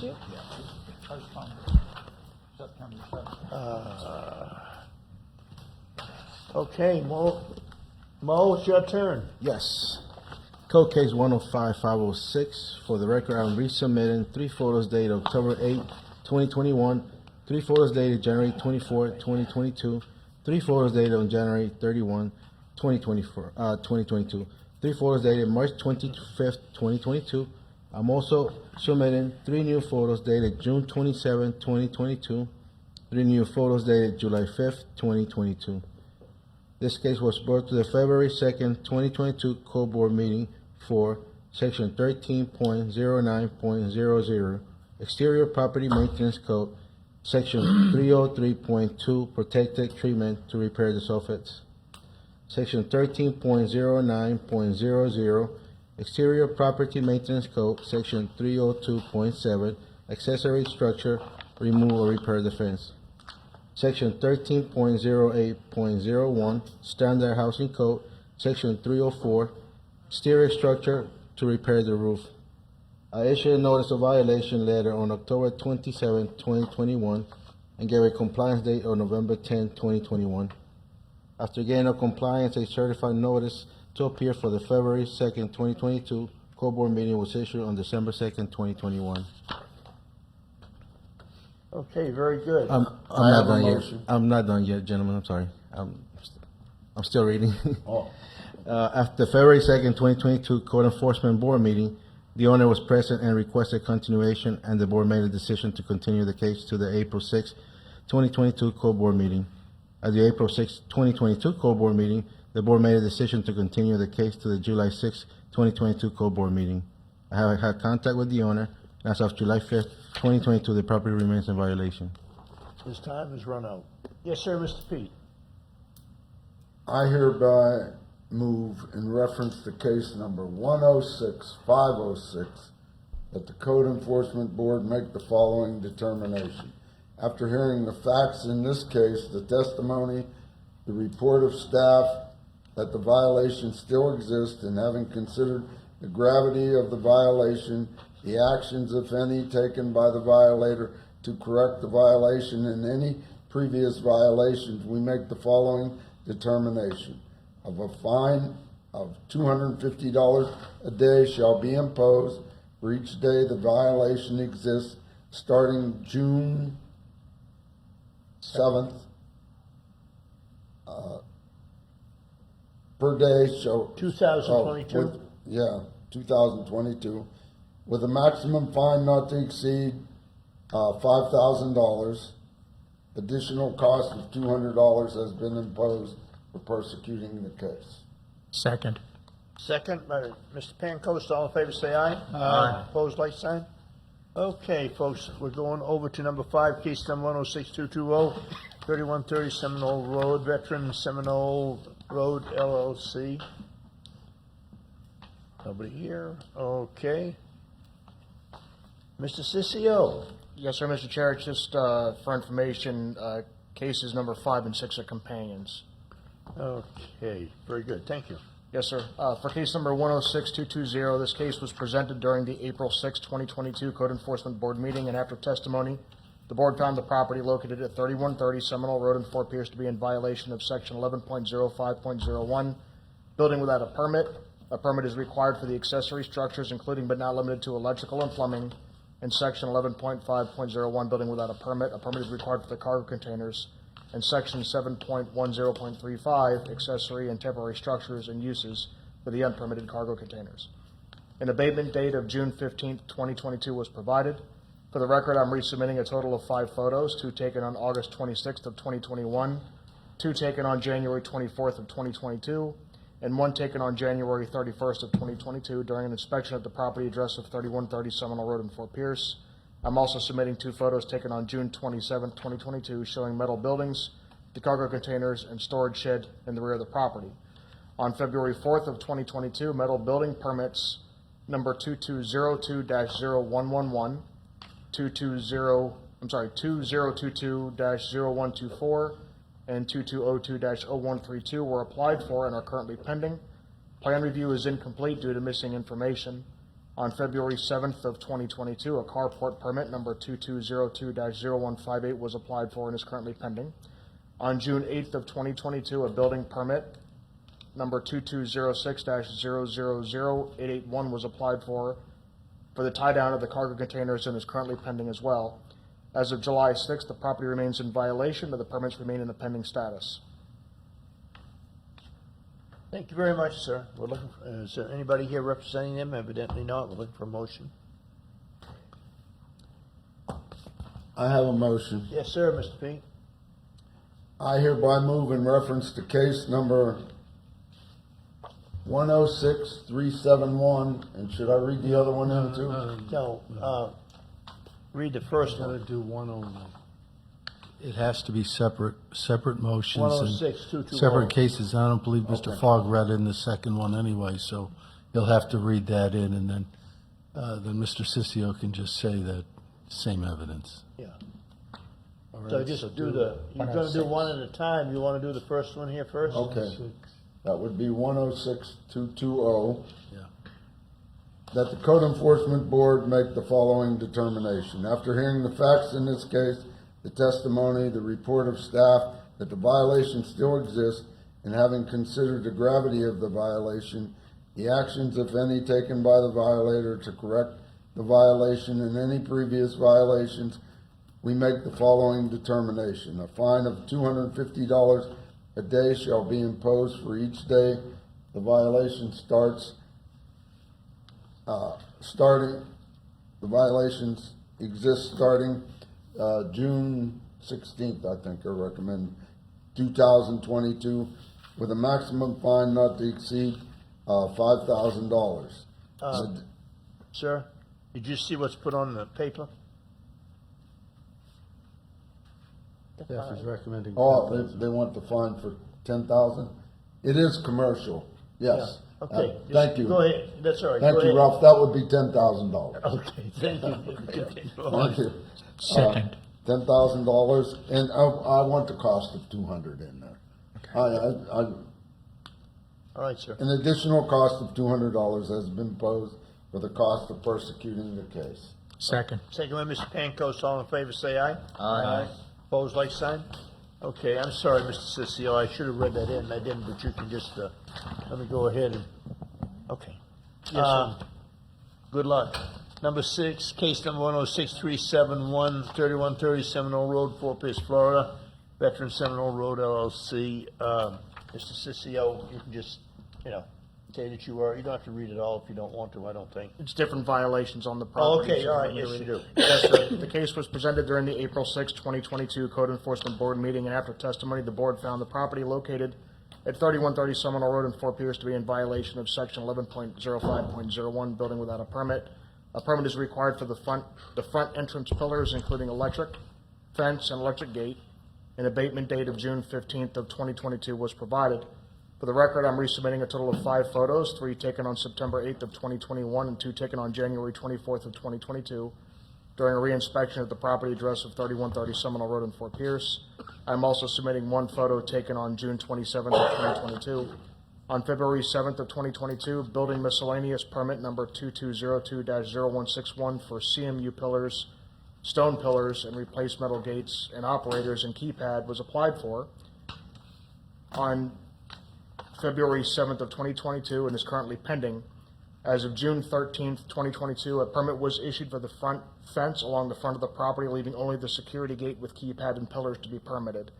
As of July 6th of 2022, the property remains in violation. Okay, thank you very much. Okay, looking for a motion?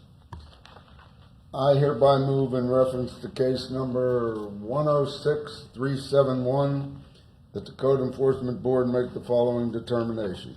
After hearing the facts in this case, the testimony, the report of staff that the violation still exists, and having considered the gravity of the violation, if any actions taken by the violator to correct the violation and any previous violation, we make the following determination. A fine of $250 a day shall be imposed for each day the violation exists starting June 16th, 2022, with a maximum fine not to exceed $10,000. No cost. Okay, very good. Second. Second by Mr. Pankos. All in favor, say aye. Aye. Opposed, like sign. Okay, very good. Now we're moving on to number 7, case number 101558, 3318 Orange Avenue, lot 44, Pierce, Florida, Seminole Mobile Park, LLC, Riverstone Communities. The case was presented during the April 6, 2022 Code Enforcement Board meeting, and after testimony, the board found the property located at 3318 Orange Avenue, Lot 40, to be in violation of Section 11.05.01, building without a permit. A permit is required for the wooden carport. An abatement date of June 15, 2022 was provided. For the record, I am resubmitting one photo taken on March 28th of 2022. I'm also submitting one photo taken on June 27th of 2022. On April 5th of 2022, a residential building addition permit number 2204-0484 for a new concrete slab with footers with overhang porch was applied for and is currently pending. As of July 6th of 2022, the permit remains in a pending status and the property remains in violation. These last two cases came with permits pending. In other words, if they rectify this problem, they could come back and ask for a fine reduction. Mr. Chair, I'd like to make a motion. Yes, sir. Mr. Waters, please. Hereby move in reference to case number 101558 that the Code Enforcement Board make the following determination. After hearing the facts in this case and testimony and the report of staff that the violation still exists, and having considered the gravity of the violation, the action, if any, taken by the defendant to correct the violation and any previous violations, we make the following determination. A fine of $250 per day shall be imposed for each day the violation exists, starting June 16th of 2022, with a maximum fine not to exceed $5,000. It says about 10. It's 5. I wanted the 5. You want 5? Yeah, I'm giving a Okay. discount today. All right. Second by Mr. Taylor. All in favor, say aye. Aye. Opposed, like sign. Okay. All right, so we're over on number 8, case number 107188, 4500 Barcelona Avenue, Fort Pierce, Florida, Affordable Housing in Florida, LLC. Mr. Moise, Ms. Moisey? Mr. Chairman, We have someone here. Oh, I'm sorry. Excuse me, ma'am, I'm sorry. I got so used to. There are people still here. Yes. Please state your name and address. My name is Katrina Shelter, property manager for James Hatfield, who is the owner of Affordable Housing of Florida. And our address is 122 Queen Guinevere Court in Fort Pierce. Mr. Hatfield. Do you affirm tell the truth, the whole truth, and nothing but the truth? Yes, ma'am. Okay, ma'am, we'll be right with you in just a moment. We're going to hear from Ms. Moisey, okay? Yes, sir. For the record, I am resubmitting one photo dated October 7th, 2021 from a previous case number 102468, one photo dated November 19, 2021 from a previous case number 102468, one photo dated January 10, 2022, one photo dated March 24, 2022, one photo dated April 4, 2022, and I am submitting one photo dated July 1st, 2022. This case was brought to the April 6, 2022 Code Board meeting for Section 11.05.01 Building and Sign Permits to obtain a permit for the relocation of the fence by contacting the permitting department. I issued a notice of violation on January 10th, 2022, with a compliance date of January 24th, 2022. After getting no compliance, a notice to appear was posted on the property for the April 6, 2022 Code Board meeting on March 24th, 2022. At the March 2nd, 2022 Code Board meeting, the representative was present. The board gave a compliance date of June 15, 2022. I have had contact with the owner and the maintenance supervisor, Emily, in the past. As of July 1st, 2022, the property remains in violation. Yes, ma'am, are you in violation or are you not? Yes, sir. So what originally the violation was for was there was found to be missing fence slats. They wanted us to repair it. So the property runs from one street to another. So what we did, which we didn't know we needed a permit for, was back here in the empty lot that you see, we just brought some of the fence forward, and then some of it we threw away, and we used some of the slats for the extra fence to replace the missing ones towards the front of the property. Then, I guess we were told that now you got to get a permit because you relocated the fence. It was an existing fence. Do you understand what I'm saying? I understand that, but you moved the fence up. We moved it up and then used some of the extra fence that was left from when we moved it to replace the missing slats that were in the original violation. All right. So, Mr. Hatfield gives me yesterday morning the letter of the fine hearing. So I did meet Mr. Hatfield yesterday afternoon in the permitting department. They wouldn't let us pull the permit because this particular property, instead of being in the name of James Hatfield, is in the name of one of his entities, Affordable Housing LLC.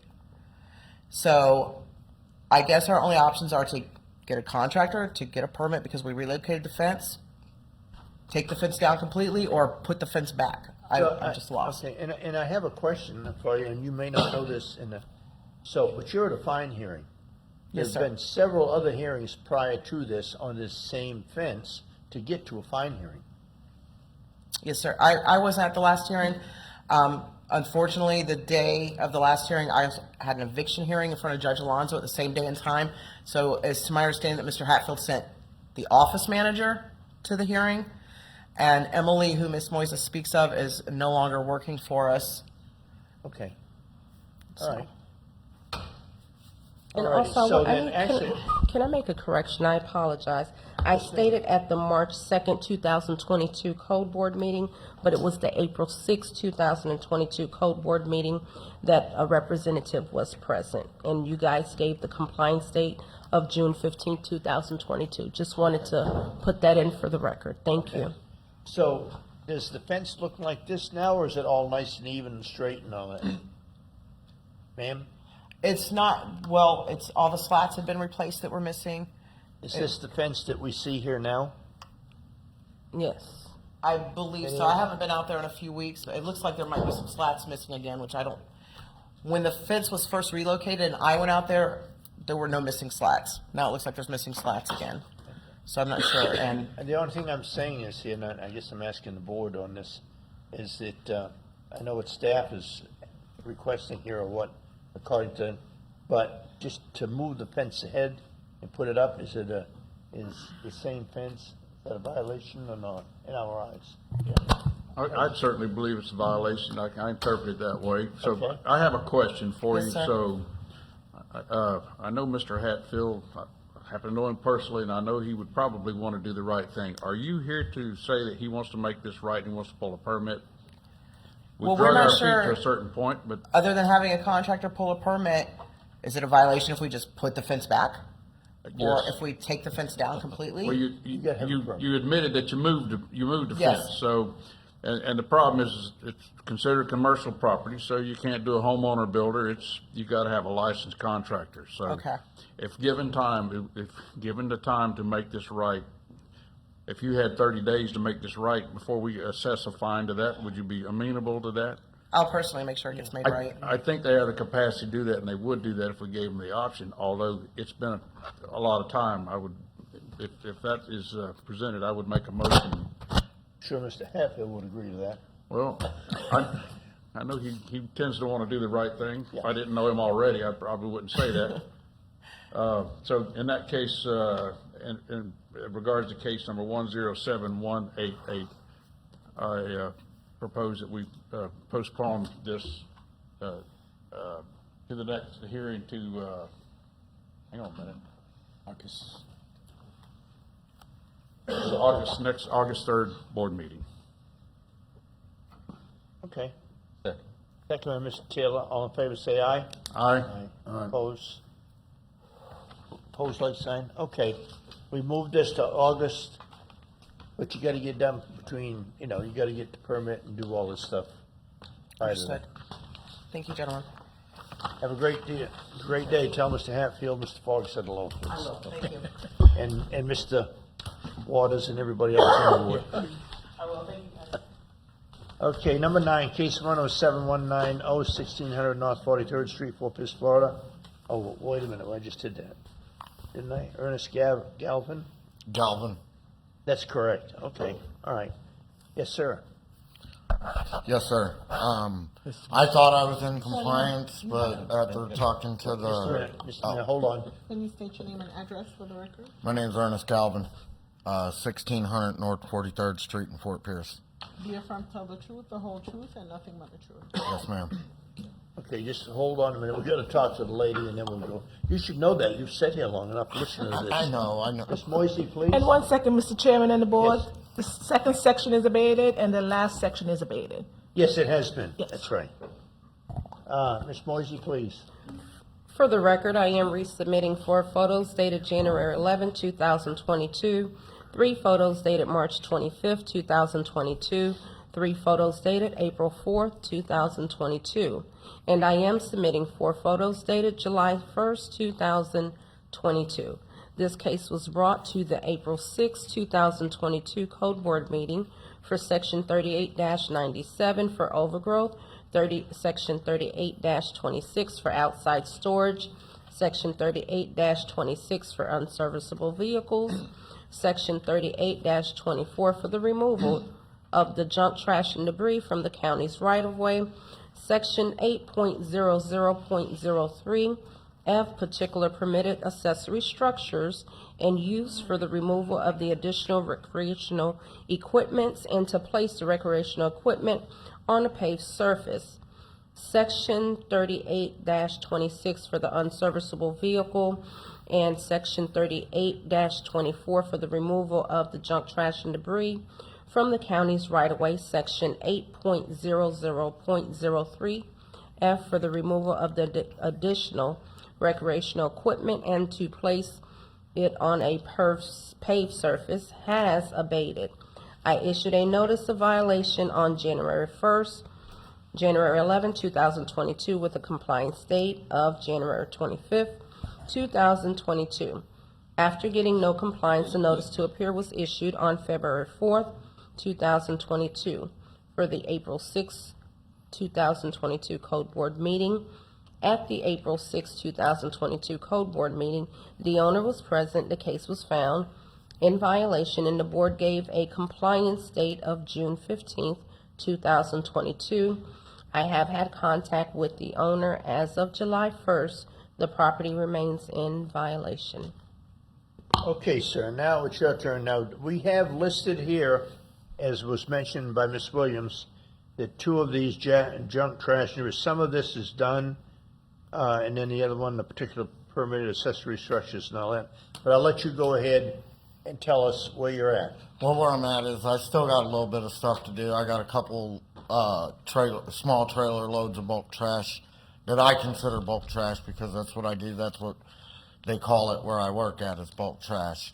I had 2 trailer loads of bulk trash in the backyard that I got to clean up and some more vegetation to remove.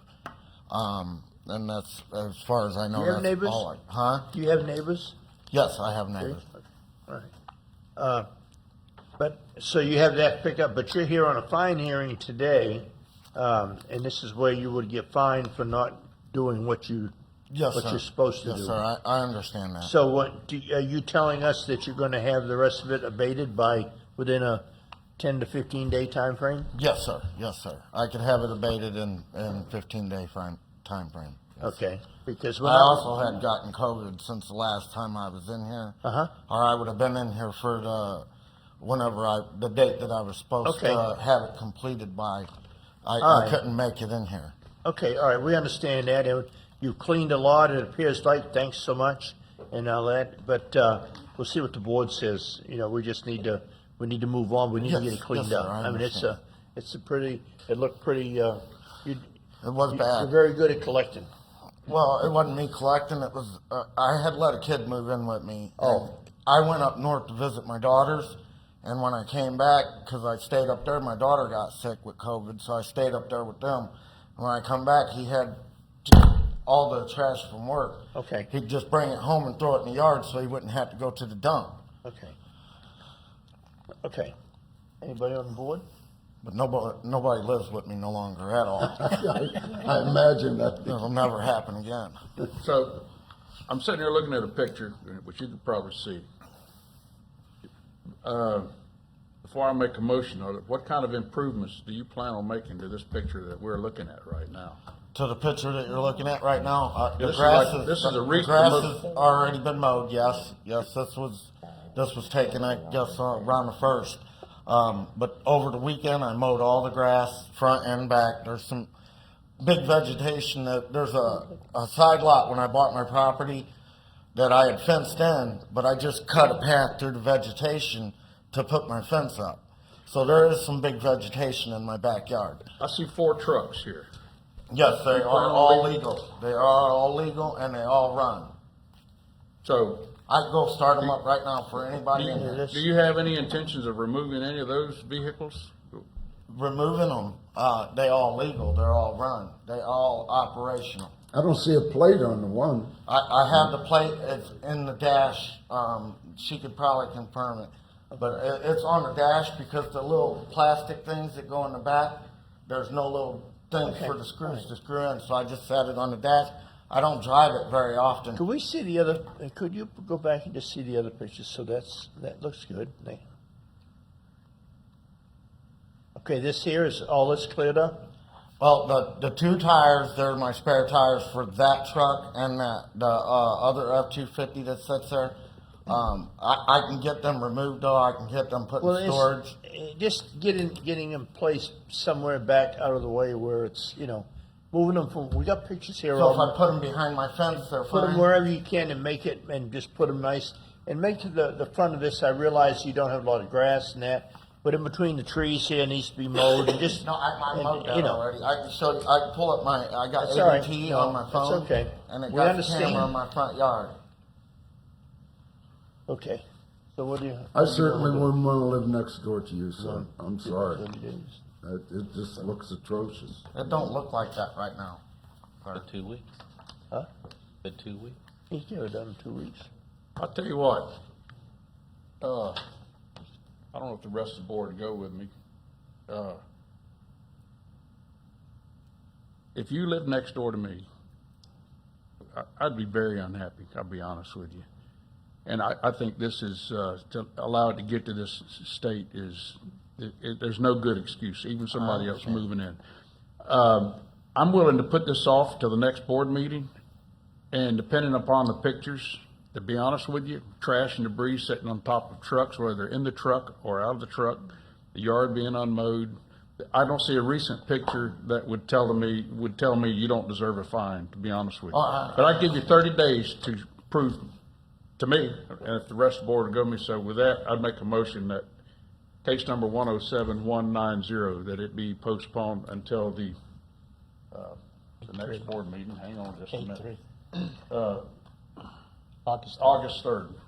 And at August 3rd, if I saw some real clean pictures, otherwise, unless they're not pristine, I'd probably vote for $5,000 fine, if that's any motivation. That's understandable.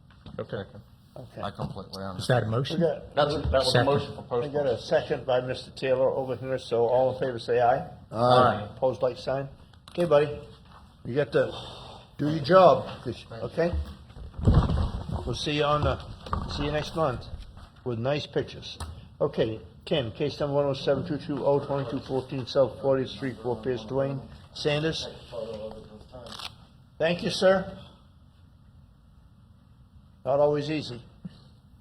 Was it supposed to be? I don't know. Please state your name and address. Stephen Denny, 21 Harbor Isles Drive, Unit 101, Fort Pierce, Florida.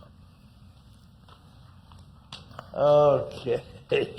We're gonna go here. Tell the truth, Miss the whole Moisey. truth, and Oh, nothing but the truth? I do. I'm sorry. Miss Moisey, please. Yes, for the record, I am resubmitting 9 photos dated January 14, 2022, 5 photos dated April 25, 2022, 3 photos dated May 2, 2022, and I am submitting 2 photos dated July 1, 2022. This case was brought to the May 4, 2022 Code Board meeting for Section 38-26 for outside storage in unserviceable vehicles. I issued a notice of violation on January 14, 2022, and gave a compliance date of January 28, 2022. After getting no compliance, a notice to appear was issued on March 4, 2022 for the May 4, 2022 Code Board meeting. At the May 4, 2022 Code Board meeting, the owner was not present. The case was found in default and given a compliance date of June 3, 2022. I have had contact with the owner in the past. As of July 1, 2022, the property remains in violation. Thank you. Sir, I have to ask a question. This is not really, did you know the guy that just? Sorry. Did I what? I was going to ask you if you knew the guy that just left here. No, I know I did not. Actually, I barely know the guy that's been cited on this. I own that property as of 6 o'clock last night. As of 6 o'clock? As of 6 o'clock last night. And I have photos that will make it compliant as of this morning's meeting. So I'm asking for a continuance or extension, or whatever I can have. If you can give me 30 days to the next meeting so that you'll have a chance to inspect the property. I've had 14 loads hauled off of that property since close yesterday. Wow. And it will be in compliance. Okay. Thank you. Right, and I wasn't able to see it coming to the meeting. I've been here for 3 hours myself. It was not in compliance when I arrived. I've got photos texting me that it is now. So the guys have just been working their tails off. So I've hired a contractor that's getting. So it is this a cleaned rental up. property, going to be a rental or something? I don't know until I can see what it's going to be. We've been digging this thing out all day. So I've been working the guys real hard, but it is going to get cleaned up and it will be in compliance. I'm just asking for it, any kind of extension. Let me just finish getting it cleaned up. I know that you've got a long history with it. I've only got less than a day. You got a chance. I'm trying. I'm trying. Okay. You want to do it? I'll do it again, but I'm willing to make a postponement so that we don't have to have a fine reduction hearing because you'll be. Because I will be asking for it. I appreciate Let's that. just. You see what we go through. You've been here I for a know, while. I got trained the whole time. You did. I've never been here before. I go, all right, after a Well, welcome to our meeting. Yeah, thanks. In regard to case number 107220, I'll make a motion that we postpone this case to the August 3rd board meeting. Second.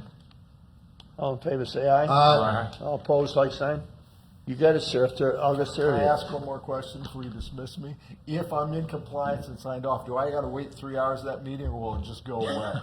No, you just have somebody call. You can call Miss Boyce, and she'd love to come Well, no, I by. want to get it inspected, but if she signs me off, do I really need to show up at that meeting? Yes. Mr. Chairman, board members, for the record, Assistant County Kathleen Barbieri, because it was supposed to be abated by June 4th, we will have to bring it back. If we believe that it's abated, staff will obviously be telling you that. Okay. So, but at this point, it will have to come back no matter what. Okay.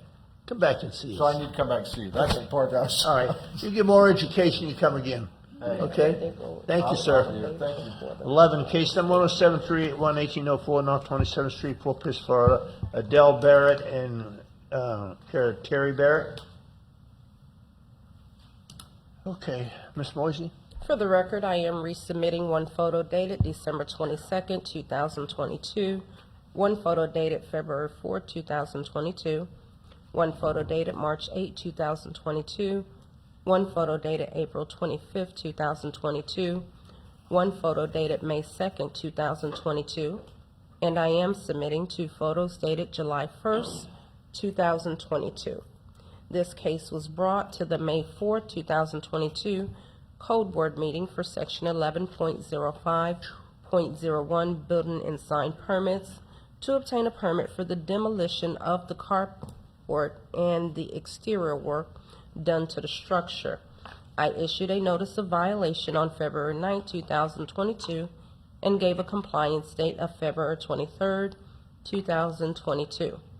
After getting no compliance, a notice to appear was issued on March 8, 2022 for the May 4, 2022 Code Board meeting. At the May 4, 2022 Code Board meeting, the owner was not present. The case was found in default and given a compliance date of June 3, 2022. I have had contact with the owner in the past.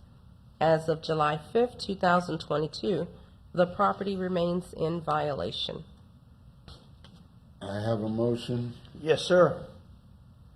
I hereby move in reference to case number 107-381 that the Code Enforcement Board make the following determination. After hearing the facts in this case, the testimony, and the report of staff that the violation still exists, and having considered the gravity of the violation, the actions, if any, taken by the violator to correct the violation and any previous violations, we make the following determination. A fine of $250 per day shall be imposed for each day the violation exists, starting June 3rd, 2022, with a maximum fine not to exceed $5,000. Second. Second, Mr. Waters, all in favor, say aye. Aye. Opposed, like sign. Okay, guys, we're on companion cases continued from August 4, 21, January 5th. Number 12, case number 105-145, 7320 South US Highway 1, Port St. Lucie, Florida, Marino's Restaurant and Equipment. And I can read in continuing. The other one is going to be 13, case number 105-159, 7320 South US Highway 1, Port St. Lucie, Florida, Guild 7320 LLC, Okeechobee Boulevard. Okay, so we're going to go ahead and compare cases on that. Okay, Josh, if you would, oh, wait a minute.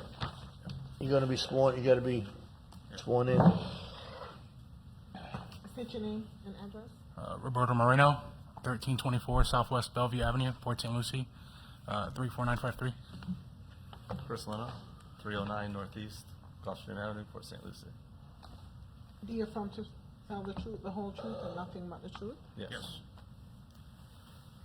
Okay, all right, gentlemen, we'll be right back with you. Yes, Josh, please. Yes, sir. For the record, I am resubmitting one photo dated March 23rd, 2022, and submitting one new photo dated July 5th, 2022. This case was brought to the July 7th, 2021 Code Enforcement hearing and found in violation of Section 110500, procurement procedure for obtaining development permits, no zoning compliance for Moreno's Restaurant Equipment business. The case was brought to the August 4th, 2021 fine hearing and continued until the January 11th, 2022 fine hearing. At the January 11th, 2022 fine hearing, the case was again continued to the June 1st, 2022 fine hearing. At the June 1st, 2022 fine hearing, the case was continued until today's fine hearing. As of today's hearing, the property remains in violation. Okay. All right, gentlemen, so talk to us. We've been through many months. Let's see where we're at now. So is it the sign that you guys are questioning on the building in the photo? No, it's the zoning compliance for the business. The zoning, they're having a meeting again with David Hayes, the work on board of zoning. That's what he was speaking about. Yeah, before. earlier. That's going to take place Thursday, Friday this week. They're going to go over the drain water and the other issues that they have with the zoning part of it. Mr. Chair? Yes. I was looking for photos. I drive by this every day. Yeah. I don't see any photos of the junk and debris and equipment. That's a separate case that's coming forward at a later month. We've got another case coming on later on. Another month, next month. Yeah, Separate we got violation. the violation letter for that, and we're working on clearing out all the vehicles on the side of the building there. Well, in looking at this, I mean, you haven't performed with this. I know there's junk that got moved from one location to the other. We had issues with that. I know we're going to be hearing that again. And to be honest with you, I'd be lying to say it doesn't prejudice. I'm not sure if I should even say that it wouldn't prejudice the way that I would vote on today's, whatever the hearing we have today, the non-performance there, based on other performances. I mean, what's any guarantee that you're going to do anything here?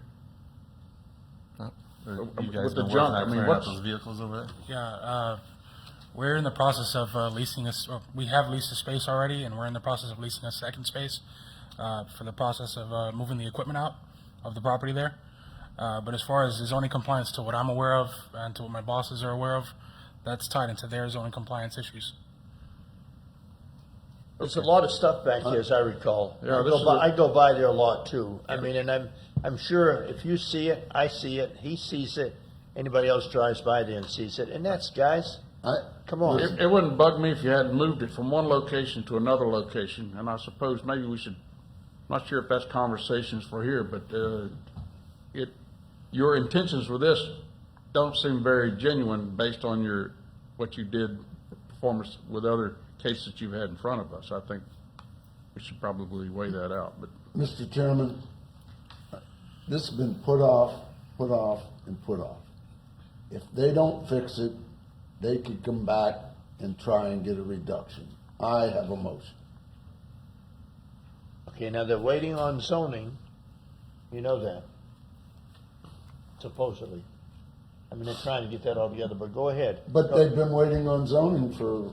Yeah, you go know, ahead. I mean, I think they had enough time. Okay, let's go.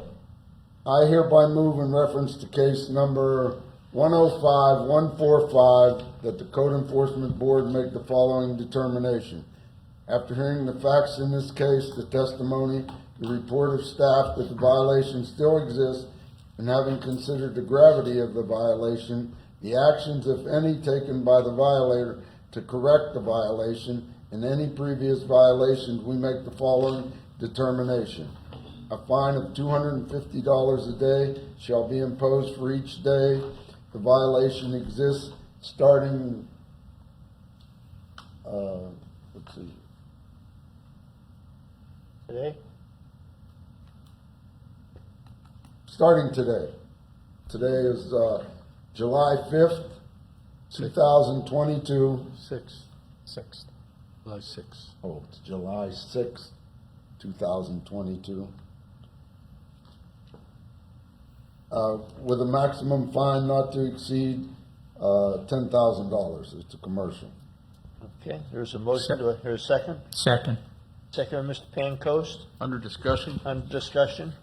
I know this is a lot of money, and I'm going to support it. And you probably need to know if you've got another case coming up, this could double and triple with the amount of junk later on. But this is only based on this case here.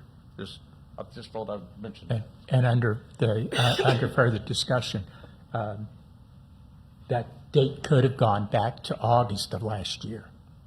Yeah. Instead of today. Yeah, because it was slated on here for it to go back August to the 4th of August 21. So you're starting in 22, all right? Please take that at heart. I know you're probably going to think, oh, man, but it is what it is, guys. You try to work with people and work and finally. So anyway, there is a motion and a second. Is there any more on the question? If not, roll call, please. Mr. Fogg? Yes, ma'am. Mr. Taylor? Yes, ma'am. Mr. Murdoch? Mr. Yes. Spatara? Yes. Mr. Pancoast? Yes, ma'am. Mr. Waters? Yes, ma'am. Mr. Murdoch, I excused him. He had to go to a doctor's appointment. Okay. Okay, so that one is passed. All right, going to the next one. 13, case number 105-159.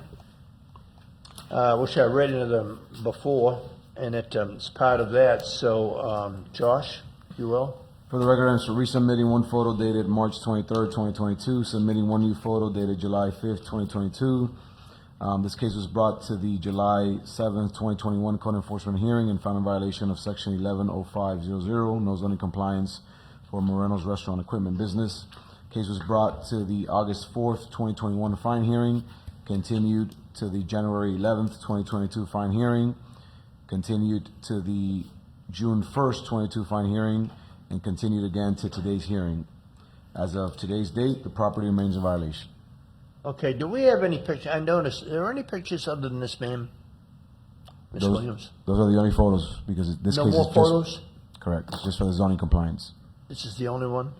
Not for the zoning company. Okay. All right, very good. Okay, anything you got to say? For the zoning, again, you got the meeting coming up on that one. so. Okay, we're looking for a motion. Mr. Chair, comment before I make the motion. There's already been a $10,000 fine assessed, and I know we've got another hearing that's coming up, I presume. So, in light of that,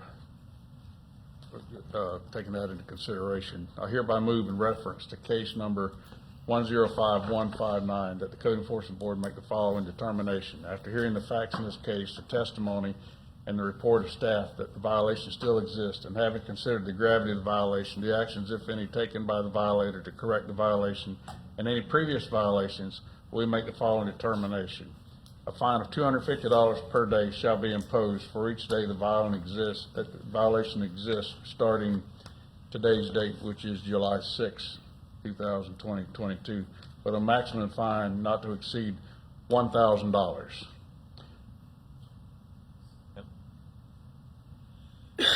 And once again, second for discussion, I only made that because we assessed a $10,000 fine earlier. Under discussion. Yes, sir. Yes, the Because second there were two was- different was- cases. One's the tenant and the other's the property owner.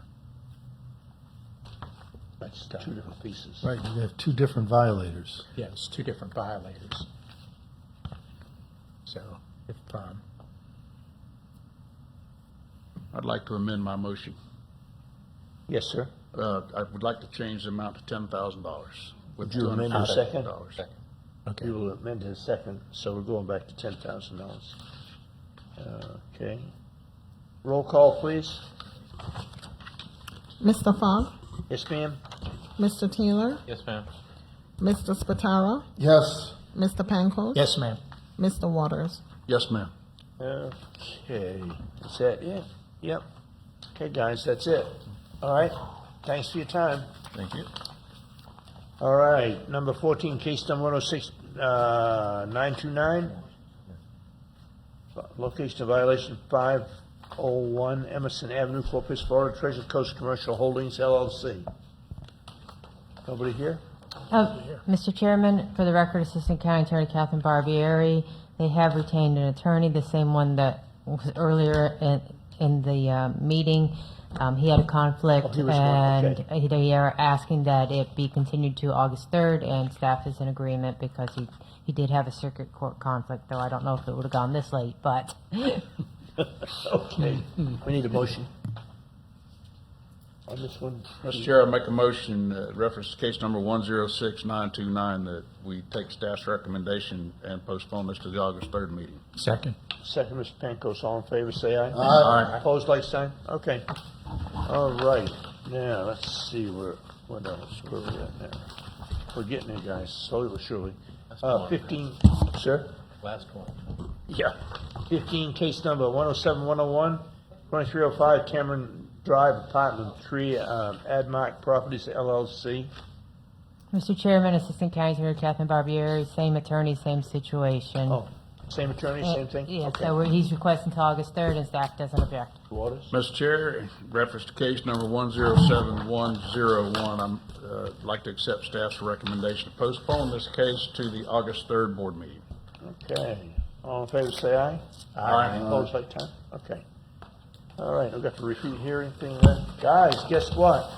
We're at the end. It's taken a while. Thank you very much for everybody participating. No referral to county commissioners, fine reduction, none. Other business from other business? Nope. No staff business? No nothing? We adjourn at, what time is it? 12:40.